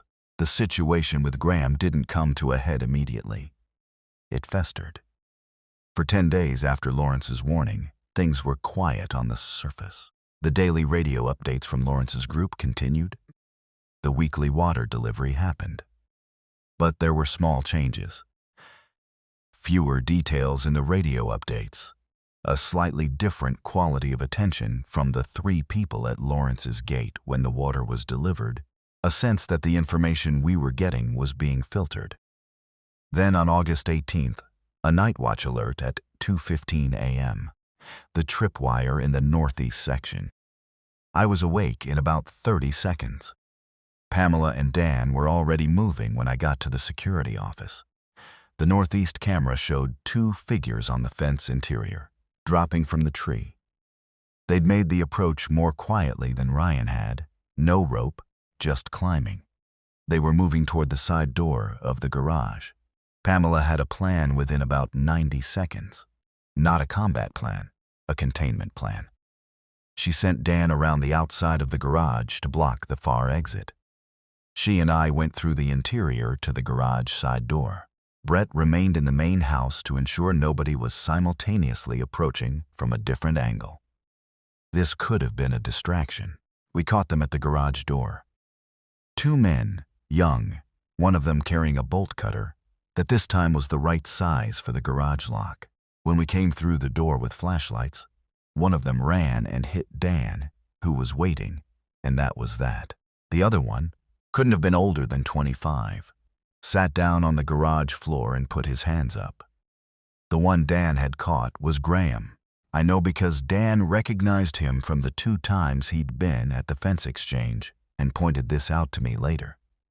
Graham was maybe 35, lean, with a quality of contained energy that I recognized as the kind of person who makes decisions and doesn't second-guess them. He was not apologetic. He looked at me with a measuring expression when Pamela lit his face and said, "You're the caretaker," I said. "That's right," he said. "Holbrook's not coming back. You know that, right? This property, it's not yours. You're just the last person who happened to stay." I said, "I'm the person who kept the lights on and the fence intact and 28 people alive. Which is what I'll keep doing," he said. "You can't run this forever." "Not alone," I said. "I'm not alone." We held them in the lower level until morning. Not roughly, but securely. Then I did something that I'd thought about overnight, and that I wasn't entirely sure was right, but that I thought was probably necessary. I put Graham and his companion in the garage, got on the CB radio, and asked Lawrence to come to the gate. Lawrence came alone. He looked at Graham through the gate bars, and something moved across his face that I read as both relief and exhaustion. Like a problem he'd been managing had stopped being manageable in a way that perversely made it simpler. I said to Lawrence, "This is your group's problem, and you need to solve it. I'm not going to hold these people or deal with the internal politics of your organization. But if they come onto this property again uninvited, I'm going to treat it as I'd treat any breach." Lawrence said, "Understood." He looked at Graham and said something quiet that I didn't hear, and that Graham didn't respond to. I released them both. Lawrence Cole spent the following week dealing with what I gathered from fragmentary radio transmissions, and one terse conversation was a significant internal fracture in his group. Graham and his people left. Whether they left peacefully, Lawrence didn't specify, and I didn't ask. What I did know was that after that week, the daily radio updates from Lawrence were more detailed and more direct than they'd been before. He was operating more cleanly without that internal weight. We also had, from that incident, a piece of information I hadn't expected. Graham had known, specifically, that the garage was where the vehicles were kept. He'd been going for the vehicles first, not the food or the medical supplies. The garage. That told me someone had given him a layout of the property, either from observation over time or from someone who'd been inside. I looked at Ryan, not accusatorially. He was Bridget's husband's nephew, and he'd been valuable, and there was no direct evidence. But he was also someone who'd breached the property by himself before joining it, who'd had enough time to look around, and whose motivations were, ultimately, rooted in a different connection to the property than everyone else's. I watched him more carefully for the next week. I didn't find anything definitive. What I found was a young man who was scared and useful, and occasionally withdrawn in a way that might be guilt or might just be 22 years old and the end of the world. I never confirmed it, but I also never fully stopped wondering. The 1st of September, the shortwave signal from Station Acton had shifted its waypoint coordinates. The new nearest waypoint was about 8 miles east, on the 101 corridor, further from our previous estimate. Ryan had done more work on the signal and had decoded a secondary sequence in the transmission that we initially read as static. It was a contact protocol. Specific frequency, specific time window, specific verification code. Someone at Acton wasn't just broadcasting. They were waiting for someone to respond on the right channel at the right time. The time window was 6 a.m. to 6:30 a.m. daily. I got on the shortwave at 6 a.m. on September 1st, used the verification code Ryan had decoded, and said, "This is a survivor group on PCH north of Malibu. 30 people, secure facility, requesting contact." I said it twice. Then I waited. At 6:17 a.m., a woman's voice responded. Clear, slightly formal, like someone reading from a procedure. "Confirmed contact, PCH group. Please state your resource-critical needs and your current operational status." I looked at Ryan, who was sitting next to me with his headphones. He gave me a small nod. I said, Stable operation 30 days or more at current consumption. Critical need, fuel, long-term. Secondary. Communications. We have medical capability and water filtration. Looking for long-term coordination. A pause. The woman said, "We'll send someone to the waypoint. September 5th, 0700. One vehicle, one person." She gave the coordinates again, precisely. Then silence. I sat back from the radio and thought about what had just happened. Someone at a facility connected to Velta Labs. Connected to the people who had prior knowledge of the outbreak, who had resources, who had apparently built something in the Angeles National Forest, had agreed to meet us. This could be exactly what it sounded like. Organized survivors with resources and a desire to coordinate. Or it could be something else entirely. September 5th. I went. I had to. I couldn't send anyone else and have it mean the same thing. This was my call, which meant it was my risk. I took the BMW. Pete had serviced it 2 days before and it ran clean. I wore dark clothes. I went through the tunnel and out the hatch at 5 a.m., pushed the bike up the quiet side of the hillside before starting it, and then rode east through the early morning pre-light with one headlight, and every nerve in my body paying attention. The 101 east of Malibu was navigable, not clear. There were sections where I had to slow to a walking pace and weave between stopped vehicles, sections where the road surface had been damaged by fire on one side, but navigable on a single motorcycle. I passed infected 3 times. All 3 times they were in the road ahead of me, and I slowed before reaching them, watched their attention, and went around at a distance that kept my engine noise from registering above whatever their orientation threshold was. They didn't react. The waypoint was a commuter lot, the kind that used to serve morning carpools and park-and-ride shuttles on the south side of the 101.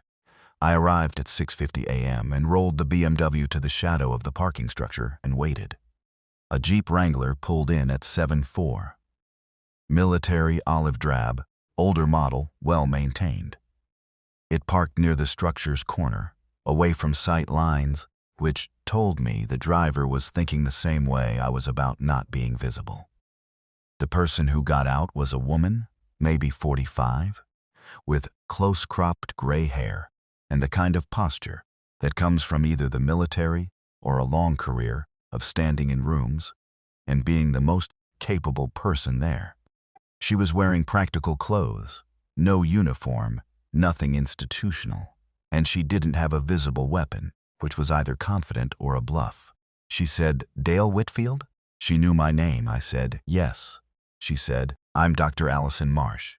I'm the operations director at the facility you've been receiving transmissions from." She paused and added, "I was also on the scientific review board at Velta Labs until 18 months ago." I said, "Holbrook's board," she said, "adjacent to it. I advised the board. I'm the one who flagged the containment problem. I'm the one who told them the trial needed to stop." She said this without emotion, in the tone of someone who stated a fact. So many times it stopped having personal weight. And then I was removed from the advisory position, and the trial continued. And here we are. We stood in that parking lot for a while. I asked questions. She answered them. Not everything, but enough. The Acton facility had 48 people, including the surviving members of 2 research teams who'd been working on response protocols. It had significant fuel reserves, medical manufacturing capability on a small scale, and communications equipment that included contact with at least 3 other organized survivor groups in the region. It did not have, she said, the kind of stable fortified infrastructure that our Malibu property represented. She wanted our facility, not to take it, to partner with it, as a coastal node in what she was building, a place with a fence and a water system and an operational location on PCH that could eventually become a logistical relay point. I said, "What are you offering?" She said, "Fuel to extend your operational timeline by at least a year." a repeater installation that gives you communications with 3 other groups in the region. 2 of my research people to work on water sustainability at your location. And something else. She reached into the Jeep and brought out a sealed case, the kind pharmaceutical products ship in. We've been working on a post-exposure prophylactic for the infection mechanism. It's not a cure. It doesn't reverse established neurological damage. But in early exposure cases, within 24 to 48 hours of contact, early data suggests it significantly inhibits progression. I looked at the case, she said, "It's not a cure. I want to be clear about that. Don't tell your people it's a cure. But it's something, and right now something is more than we've had." I sat with that for a minute. Then I said, "Who else knows about this?" She said, "The groups we're in contact with, the ones building what we're trying to build." I said, "What is it you're trying to build?" She said, "Infrastructure. Recovery. The same thing you've been doing, but at a scale where it might eventually mean something more than a group of people behind a fence waiting to run out of diesel." She had a way of stating things that was specific and unadorned, and had the quality of someone who'd spent years trying to communicate to people who didn't want to hear her and had stopped softening anything. I liked her. I said, "I need to take this back to my people. I need 2 days." She said, "You have 2 days." I rode back to the property with the sealed pharmaceutical case in my jacket, and an enormous amount to think about. The conversation that followed back at the property was different from previous group discussions. Not more contentious, more serious. Everybody understood that this was the decision that changed the shape of what we were doing. Kyle, who had the most existing context about Velta Labs and Dr. Marsh's world, was unexpectedly positive. He'd spent months wondering what the Acton facility actually was, and the answer was complicated, morally, because the organization that built it had caused the disaster it was now trying to address, but operationally, it was what it appeared to be. People trying to build something survivable. He knew enough about Marsh's public record to verify her account of being removed from the Velta advisory board. He said, "She's telling the truth about her history. Whether that makes her trustworthy right now is a different question." Pamela's concern was strategic. Partnering with Acton meant being visible. It meant being part of a network that other groups would know about, which attracted both potential allies and potential threats. She wasn't against it, but she wanted specific protocols about information sharing and about what our participation looked like to outside observers. Garrett said, "If the fuel is real, we take the meeting seriously." Bridget said something that stopped the room for a second. She said, "The medication. If it works the way she says it works, and if someone from outside the fence gets exposed early enough, we might be able to save someone who would otherwise be lost." She said lost, the way she said things she was still deciding whether to feel about. Everybody knew she was thinking about her husband. Ryan said nothing. He was looking at the sealed case on the table. I made the decision and announced it the following evening after the kids were in bed. We were going to pursue the partnership with Acton. We would host Dr. Marsh at the gate, not inside the property, not yet, for a more detailed planning conversation. We would accept the fuel delivery if it could be arranged through a secure process we helped design. We would take the medication and use it according to the protocols Dr. Marsh provided. We would not become a node in a network we didn't have input into, and we would not sacrifice the independence of the property's decision-making in exchange for resources. I was, at this point, aware that I was making decisions for 30 people. I was Dale Whitfield, property maintenance specialist, and I was making decisions for 30 people. I sat with that sometimes at night. Not anxiously, exactly. More the way you sit with something heavy that you've picked up and can't put down. September 10th. Dr. Marsh came to the gate. We spent 3 hours talking through the specifics. I brought Pamela, because Pamela's read of people was better than mine in ways I'd come to depend on. I also brought Kyle, who had questions that came from his investigative background, and that were specific in ways mine weren't. The fuel discussion. Acton had access to a fuel depot at a location in the Angeles National Forest that they'd secured early and defended since. They could transport diesel to our property using a tanker truck they had operational. The route would require coordination, scouting, timing, sound management, but was considered feasible. The communications installation, a repeater relay that Ryan and Acton's communications person could set up jointly on the upper roof, extending our shortwave range and connecting us to the network. The medication, 48 doses of the post-exposure prophylactic in the case, with protocols for administration. Dr. Marsh was specific about the limitations and didn't oversell. She'd lost enough credibility being on the wrong side of institutional optimism once. She wasn't interested in repeating it. The two research people, a man named Evan Sellers, who specialized in water filtration systems, and a woman named Diane Hooper, who worked on agricultural sustainability. Both would come to the property for a period of weeks to assess and improve long-term resource independence.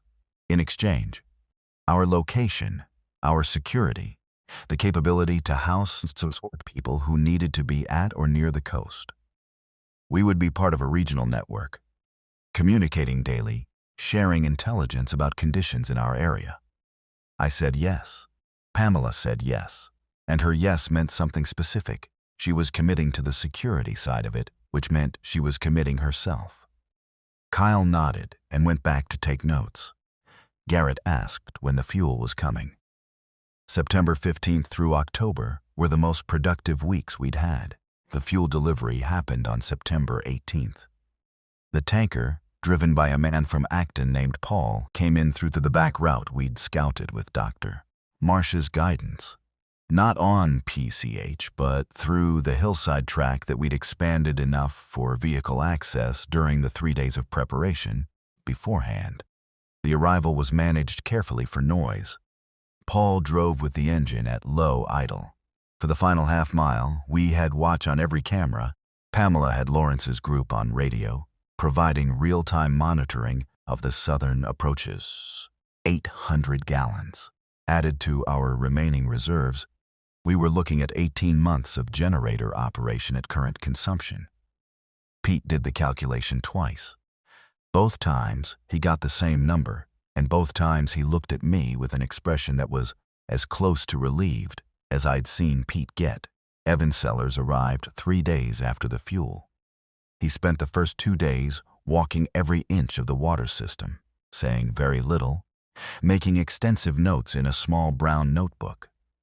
Then he sat down with me in the security office and explained, with the kind of specific patience that comes from having to teach systems to non-specialists, exactly what the property's water constraints were and what could be done about them.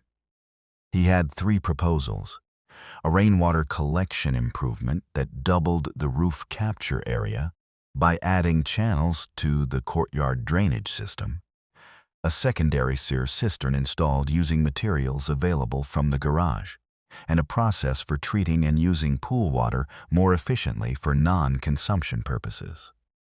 We started on all 3, prioritized in order of cost and difficulty. The courtyard drainage improvement took 2 days with Garrett and Brett doing the physical work. The secondary cistern took a week using a concrete tank form that Evan had brought from Acton in pieces, and that Pete assembled with the kind of casual mechanical competence that I'd come to expect from Pete. Diane Hooper was quieter than Evan and more observant. She spent her first day just sitting in the olive grove, looking at the trees, the soil, the light angles. Then she walked the property looking at every patch of open ground. On the second day, she asked me, "Who's been maintaining the kitchen garden?" I said Bridget had been managing it. Diane asked to meet her. They spent the next 2 days in the garden together, and when they emerged, Diane had a 12-page handwritten plan for expanding the garden's productive output over the next 2 growing seasons, using a combination of seed, stock she'd brought, companion planting techniques, and a graywater irrigation system. The plan was, she said, achievable with available materials and current labor. Bridget read it that evening and came to find me and said, "She knows what she's doing." I said, "Good." She said, with what Diane's mapped out, we could potentially grow maybe 15 to 20% of our calorie needs by next summer. I said, "That's not nothing." She said, "No, it's really not." She had a particular expression, something between practical assessment and something deeper, more personal. Then she said, "Kyle said the transmission range from the new repeater covers toward Thousand Oaks." I said, "It does." She looked at me for a moment and then went back to Diane's plan. October. The network connections through Acton gave us a broader picture of the regional situation than we'd had before. 2 groups in the San Fernando Valley, one in the South Bay, one further east in the Inland Empire. Each was in different stages of what I'd come to think of as institutional solidity, the point where a group of survivors stops being a temporary situation and starts being something with a future. We were ahead of most of them in infrastructure and behind some in population, roughly comparable in resource stability. The infected population in our immediate area had stabilized in a different way than I'd initially expected, not reduced. I want to be clear about that. The infected were still there, still present in the hillside, and the road approaches, still testing the fence at regular intervals. But the density had peaked. The mass movement events that had characterized the early weeks, large groups drawn by major sound sources, were less frequent. What we had now was a distributed background presence, clusters of 5 to 15 that circled their territories the way that animals will circle a range without purpose beyond the behavior itself. The pattern Garrett had described from his arrival was, by October, our clearest understanding. They responded to sound, they moved toward it, they were sustained in motion by ongoing noise sources, and would stop and disperse in true silence over a period of hours. The practical implication was that our noise discipline, maintained consistently, kept us beneath their functional detection threshold the vast majority of the time. 2 things happened in late October that I need to cover separately because they changed the story in different ways. The first was Lawrence Cole. He came to the gate on October 22nd, alone, in a way that was different from his standard daily check-in, and that I recognized from the camera as carrying personal weight. When I got on the intercom, he said, "I need to tell you something. I think Graham is back." Not in his group. Graham had left in August and, as far as Lawrence knew, had gone east with his people. But Lawrence's scouts had spotted a vehicle matching one of Graham's group's trucks, parked off the 101 about 2 miles east, and they'd seen activity at a property on the hillside that had been empty. "He's setting up somewhere," Lawrence said. "And wherever he is, he can see the highway from there. Which means at some point he can see the fuel delivery, if he didn't already." I thanked Lawrence and went to find Kyle and Pamela. Kyle's immediate concern was the medication. If Graham or anyone connected to Velta's world knew about the prophylactic compound, and if the word got out through the network that we had it, the value placed on our facility by desperate people would increase significantly. Not just as a shelter, but as a pharmaceutical resource. Pamela's concern was more immediate. Where exactly was Graham's position and what could he see from it? We spent the next 2 days working with Dr. Marcia's network to get a better read on Graham's situation. What came back, through one of the San Fernando Valley groups, who had better line of sight to the 101 approaches, was that Graham had roughly 30 people, 3 operational vehicles, and, most relevant, he'd found, or been given access to some information about Acton's network structure. He knew we weren't alone. Dr. Marsh, when I updated her via radio, was quiet for a moment and then said, "He won't attack Acton directly. We're too far and too well defended. He'll apply pressure at a node that's easier to reach." I said, "Use," she said, "or Lawrence's group, to isolate you first." We increased the watch schedule. Dan worked with Lawrence to establish a joint early warning chain. If Graham's group was mobilizing, Lawrence's scouts would be the first to know and would relay immediately. Pete secured every vehicle in the garage with additional locks and spent a day going over the BMW and the F-250 to ensure both were operational if we needed rapid movement. The second thing that happened in late October, Bridget's husband. I'm going to be careful about how I tell this because it's not my story, it's hers, and I was only present for part of it. His name was Patrick Calloway. He was a civil engineer, 41 years old, and he'd left for Thousand Oaks in early April with the intention of getting his elderly parents and returning. He hadn't returned. For 6 months, Bridget had been holding a specific space for him that she'd refused to close. And she'd been doing this while feeding 30 people and teaching her children and managing the supply log with meticulous daily attention. On October 27th at 5:50 a.m., I was in the security office doing the morning camera review when the northeast camera, the hatch area in the Olive Grove, caught motion. Not an alert, just motion the camera had flagged for review. A figure moving slowly along the exterior of the fence, north side. Not infected behavior. Too deliberate, too careful. Moving toward the gate. I went to the gate camera. A man, thin in a way that spoke of months of insufficient food, with a dark beard and a jacket I didn't recognize. He was moving slowly, one arm held close to his side in a way that meant shoulder or rib injury. He reached the gate and looked at the camera and said, quietly, directly into it, in the tone of someone who'd been rehearsing this moment, "My name is Patrick Calloway. My wife and children were here. I've been trying to get here for 3 months." I stood at the monitor for about 5 seconds. I was already moving to get Bridget when I decided it wasn't my place to wake her for something this significant. That I should be sure first, and I asked him through the intercom. "What are your children's names?" he said. "Owen and Hazel. Hazel has a rabbit toy, Floppy. She called it Floppy, but the ear on the right side." He paused briefly. "The ear fell off about 2 years ago. She still carries it." I opened the gate. I don't want to describe what happened when Bridget came out of the guest house and saw him standing in the courtyard, because it belonged to them and not to me, and I was watching from a distance and turned away quickly. Owen came out about 30 seconds later and stopped and stared.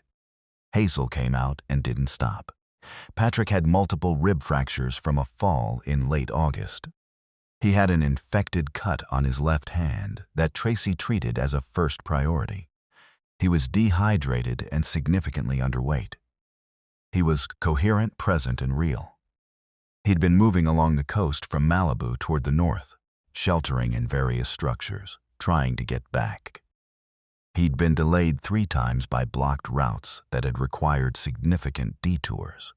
He'd twice had close encounters with infected that he described with a flatness that told me he'd integrated those experiences into a new framework of normal.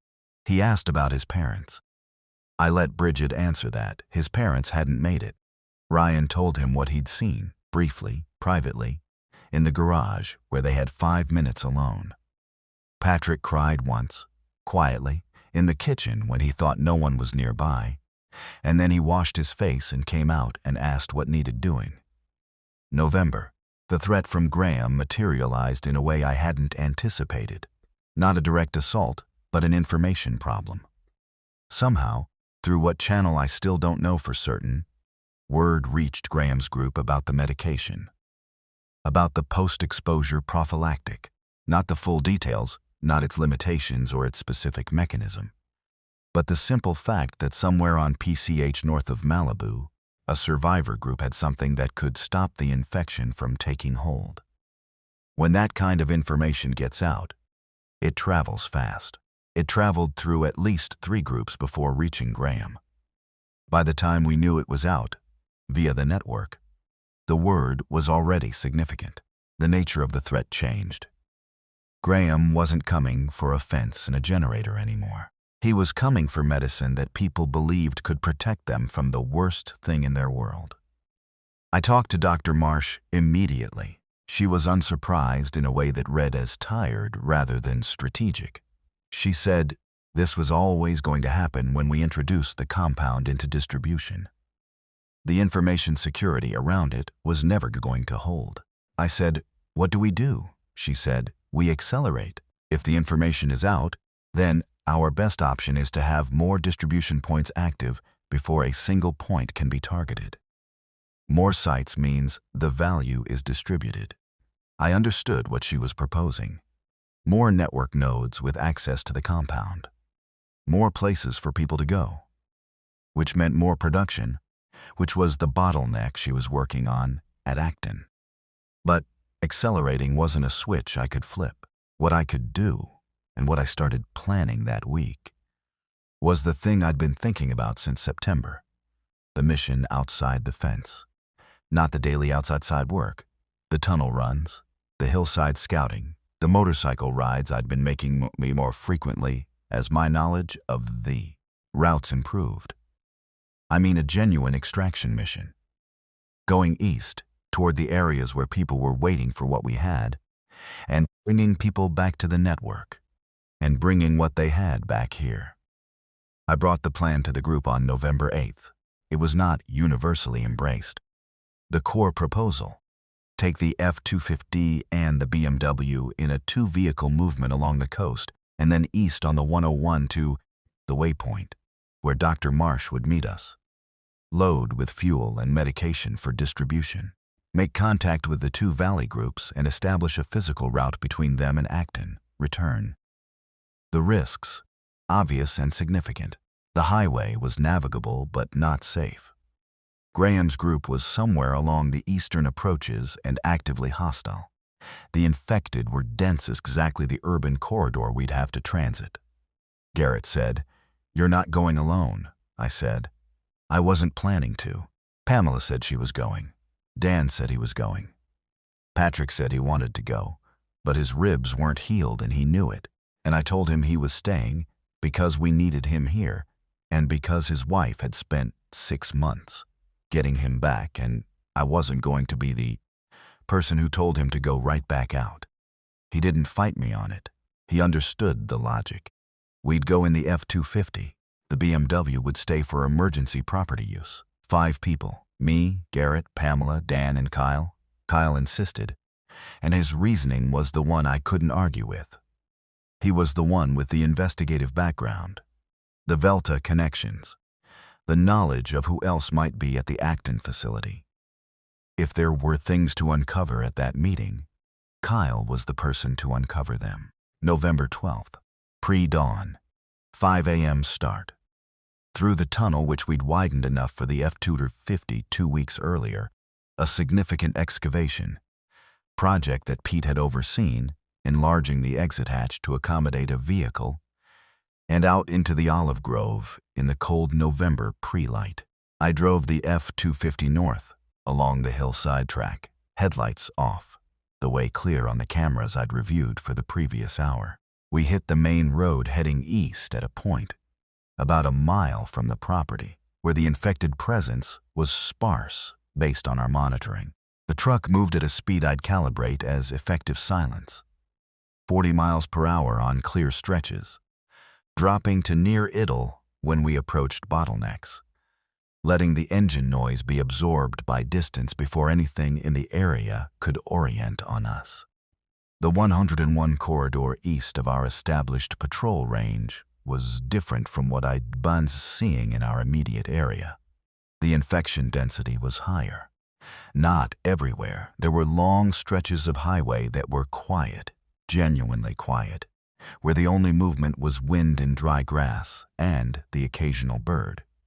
But the urban approaches, the areas around the larger interchanges where the population density before the outbreak had been highest, those had pockets of infected that moved through the stopped vehicles in ways that required patience and precision to navigate.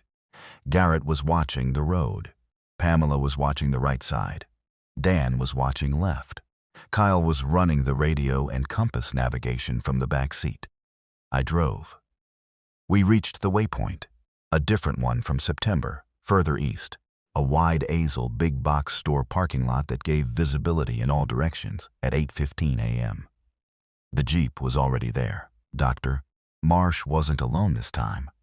She had two other people, a man and a woman, who she introduced as part of her distribution team. The meeting was efficient and specific.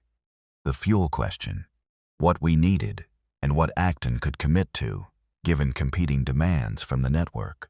The medication, additional doses, better packaged for distribution, with a simplified administration protocol that Travis had worked with Marsh to develop, and a map, an actual paper map, hand-drawn and annotated, showing the current known locations of the network groups, the established routes between them, the hot zones, the compromised areas. It covered roughly a 40-mile radius, and it was detailed in the way of something produced by people who'd been moving through this landscape for months and noting everything. Kyle had his notebook out and was writing constantly. Marsh pulled me aside at one point, away from the others. She said, "There's something I want you to see." I wouldn't have brought it to a radio conversation, but in person, she opened the Jeep's rear cargo area and showed me a sealed case, different from the medication case, heavier. "This is a sample from the research track we're running at Acton. I don't want to get your hopes up, and I especially don't want this communicated widely. But we've identified a particular protein expression in individuals who were exposed and did not develop full progression. About 1 in 40, based on our sampling. Natural resistance," she said. "If we can isolate the mechanism, and if the production capability we're building at Acton scales the way we think it can." She stopped. "It's still a year away from meaning anything practical. Probably more. But I wanted you to know it exists, because I think you're making decisions for a lot of people, and decisions made with better information are better decisions." I said, "How many people know about this?" she said. "In the network?" 3. You're the fourth." I looked at the case. Then I looked at Dr. Marsh. She had the look of someone who'd spent 2 years being right about things that nobody wanted to hear her be right about, and who'd found, in the aftermath, the difficult and specific satisfaction of being in a position to actually do something about it. I said, "A year," she said, "probably more." "But yes," I said. "Okay." We loaded the truck. Fuel containers, 4 large ones, which was all the space allowed. Medication, 40 more doses, for the valley groups we were connecting. The map, 2 shortwave handhelds that the distribution team had brought for the valley groups. We drove west. The trip back was different from the trip out. Not because the route was different. We used the same approach. Different because of what I was carrying, which wasn't just physical. I was carrying the information about the research and Marsh's 1-year estimate and the weight of what it meant to be the person sitting at the center of a slowly assembling network of people trying to make something that wasn't just survival, but something beyond survival. I drove the last stretch before our hillside track in first gear, engine barely running, and I thought about Holbrook's letter on the workbench. "You seem competent. I'm sorry if this is a lot." It had been a lot. I also thought about Graham's group, somewhere east of us, and I thought about the map in the passenger seat, and I thought, information is the thing you can't contain and the thing you most need to protect. And those 2 facts don't resolve. We got back through the tunnel entrance at 2:20 p.m. Garrett secured the hatch.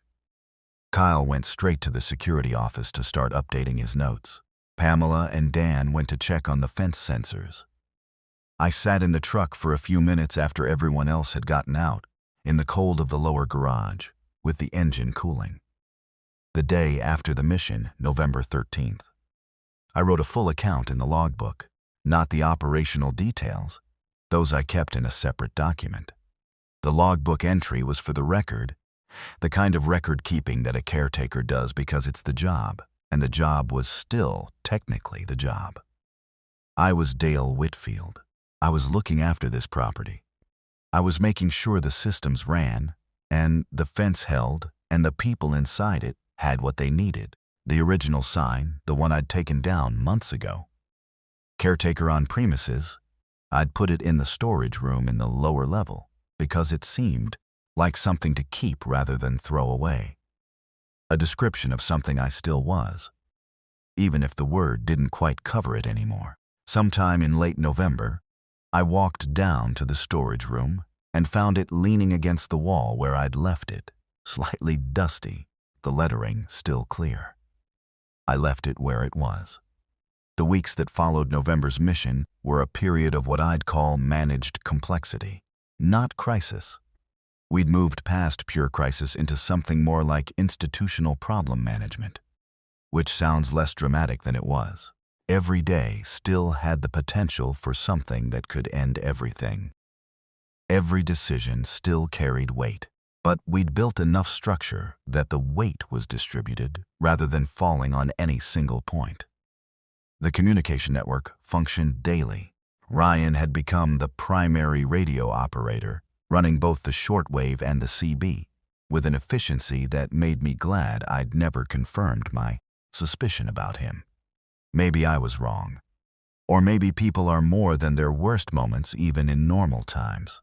And this wasn't normal times. Bridget had the garden producing at levels that surprised even Diane, who said on her last day before returning to Acton, "The soil is actually excellent here. The marine layer does something good to it. With consistent attention, this will produce significantly above my initial estimate within 6 months." Bridget walked her to the gate, and they stood talking for a few minutes in the cold morning. I watched from the security office. Lawrence's group had remained stable, and the exchange arrangement had evolved naturally into something closer to a working partnership. Lawrence himself came inside the fence for the first time on November 20th, which felt significant even though I couldn't have explained exactly why. He walked the property with me in a slow circuit, asking questions, not about resources or systems, but about decisions. Why I'd made specific choices, what I would do differently. He was, I realized, taking notes in the same way I'd been taking notes for months, looking at something that worked and trying to understand why so he could apply it somewhere else. I asked him where somewhere else was. He said, "My group needs to move eventually. The property we're in is not sustainable long-term. Structural issues I've been managing for months. I need to find a better base." I said, "We can help with that." He looked at me with an expression that I read as, "You're not the same person who hesitated at the intercom the first time I came to this gate." He didn't say that. He said, "I know. Graham's group made their move on December 4th. Not at us." That's the part I hadn't anticipated. I'd been preparing for a direct confrontation, thinking about the fence and the gate and the armed response options, and they went around us completely. They hit Lawrence. Not a full assault. They didn't have the numbers or the equipment for that. They did something more targeted. They isolated Lawrence's CB relay point, the lookout position his group used for the early warning network, by moving a vehicle in a way that blocked its line of sight.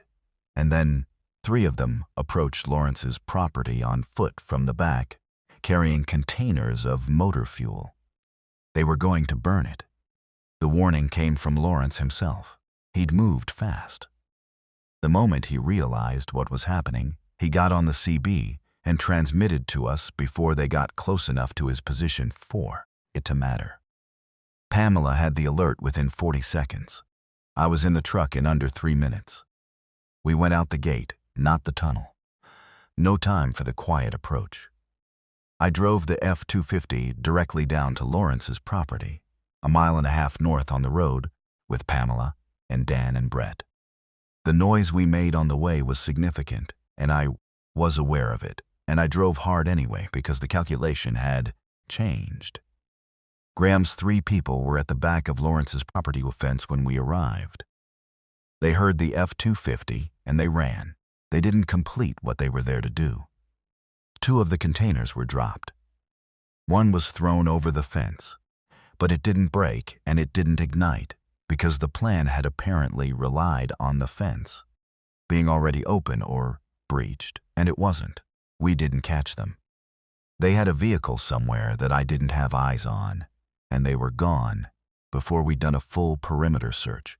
I spent about 20 minutes doing that search anyway, with Lawrence, making sure the property was secure and the containers were away from any ignition source.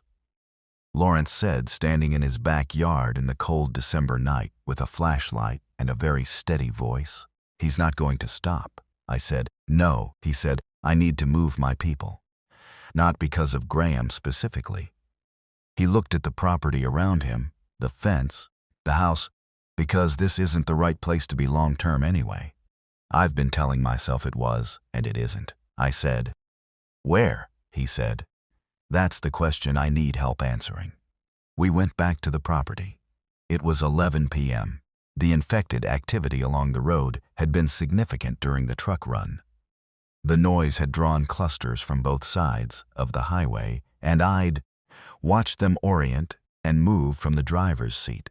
A specific and unpleasant experience that confirmed everything we knew about sound attraction, but confirmed it in the specific sensory way of seeing it from 20 feet, rather than from a camera.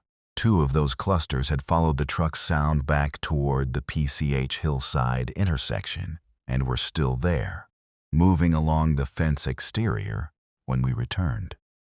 We sat in the truck with the engine off and waited for 20 minutes until they moved away, drawn by something on the hillside. Then we went in quietly. December.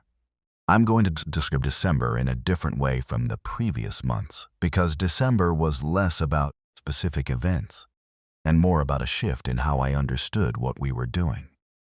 In October, I'd have said we were surviving. In November, I'd have said we were building. In December, I started to feel, reluctantly and without wanting to overstate it, that we were actually doing something. The network had 5 active nodes. Acton with Marsh's research team, us on PCH, 2 Valley groups who were now in regular daily contact, and a group in the South Bay that the Valley groups had been in sporadic contact with, and that we formally connected through the network in early December. 30 people, 28 people, 43, 19, and 71. 191 people in a functioning communication and resource network on the coast of Southern California. It wasn't civilization. Don't mistake what I'm saying. It was 191 people with radios and a trade route and a pharmaceutical development program that was still more than a year from producing anything definitive. It was a beginning that would be fragile for a long time before it stopped being fragile. But it was a beginning. The Graham situation resolved in a way I hadn't predicted. On December 11th, Marsh's network relayed information from the Inland Empire Group, a large survivor collective of over 200 people who operated out of a secured warehouse facility and who had their own protection apparatus, that Graham's group had made contact with them. Not hostile contact. Contact in the way desperate people eventually make contact with organized groups.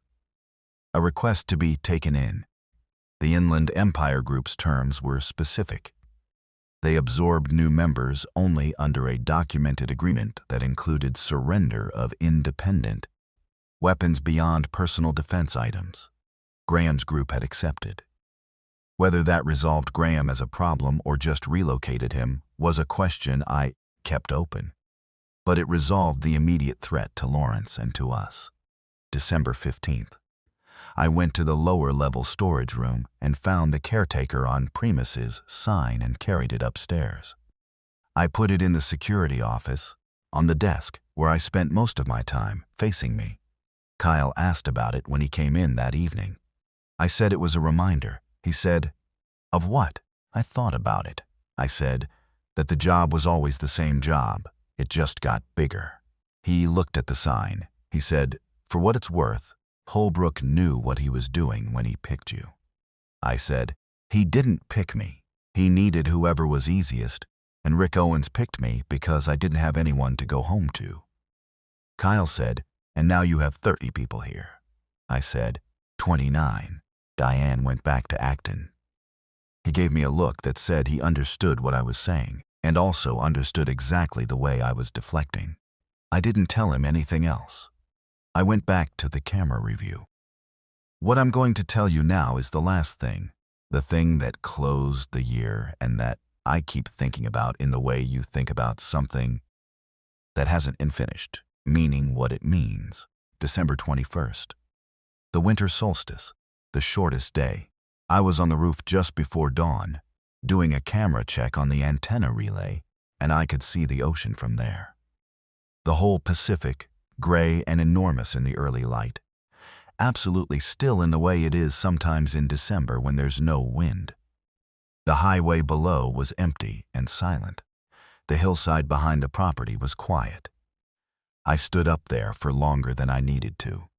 In 6 weeks, it would be a year since I'd arrived at this property with a bag and a maintenance contract and a vague awareness that something strange was coming. A year since stood in the pantry and understood that I was about to step into something I had no training for. A year since the note on the workbench. The property was working. The fence was holding. The water was running. The generator, maintained by Pete with what I could only describe as paternal attention, was operational and fueled. The garden, through the cold December weeks, had dormant but preparing beds that Bridget and Diane's plan would turn productive in the spring. The tunnel was clear. The network was alive. The medication existed. The research was ongoing. There were 29 people inside the fence, and Lawrence's group of 19 a mile and a half up the road, and 143 others across the network who knew our frequency and trusted our information and traded on our routes.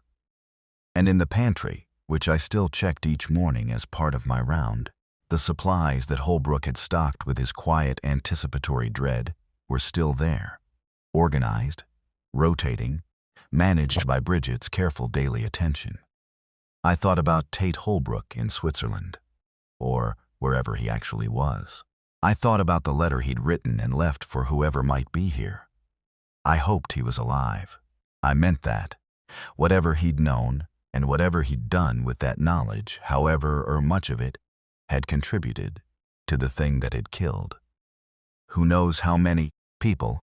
He'd also built this place carefully, and he'd left instructions for it.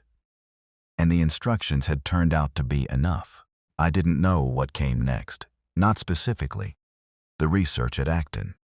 Lawrence's group relocating sometime in the spring to a more sustainable base that we were going to help identify.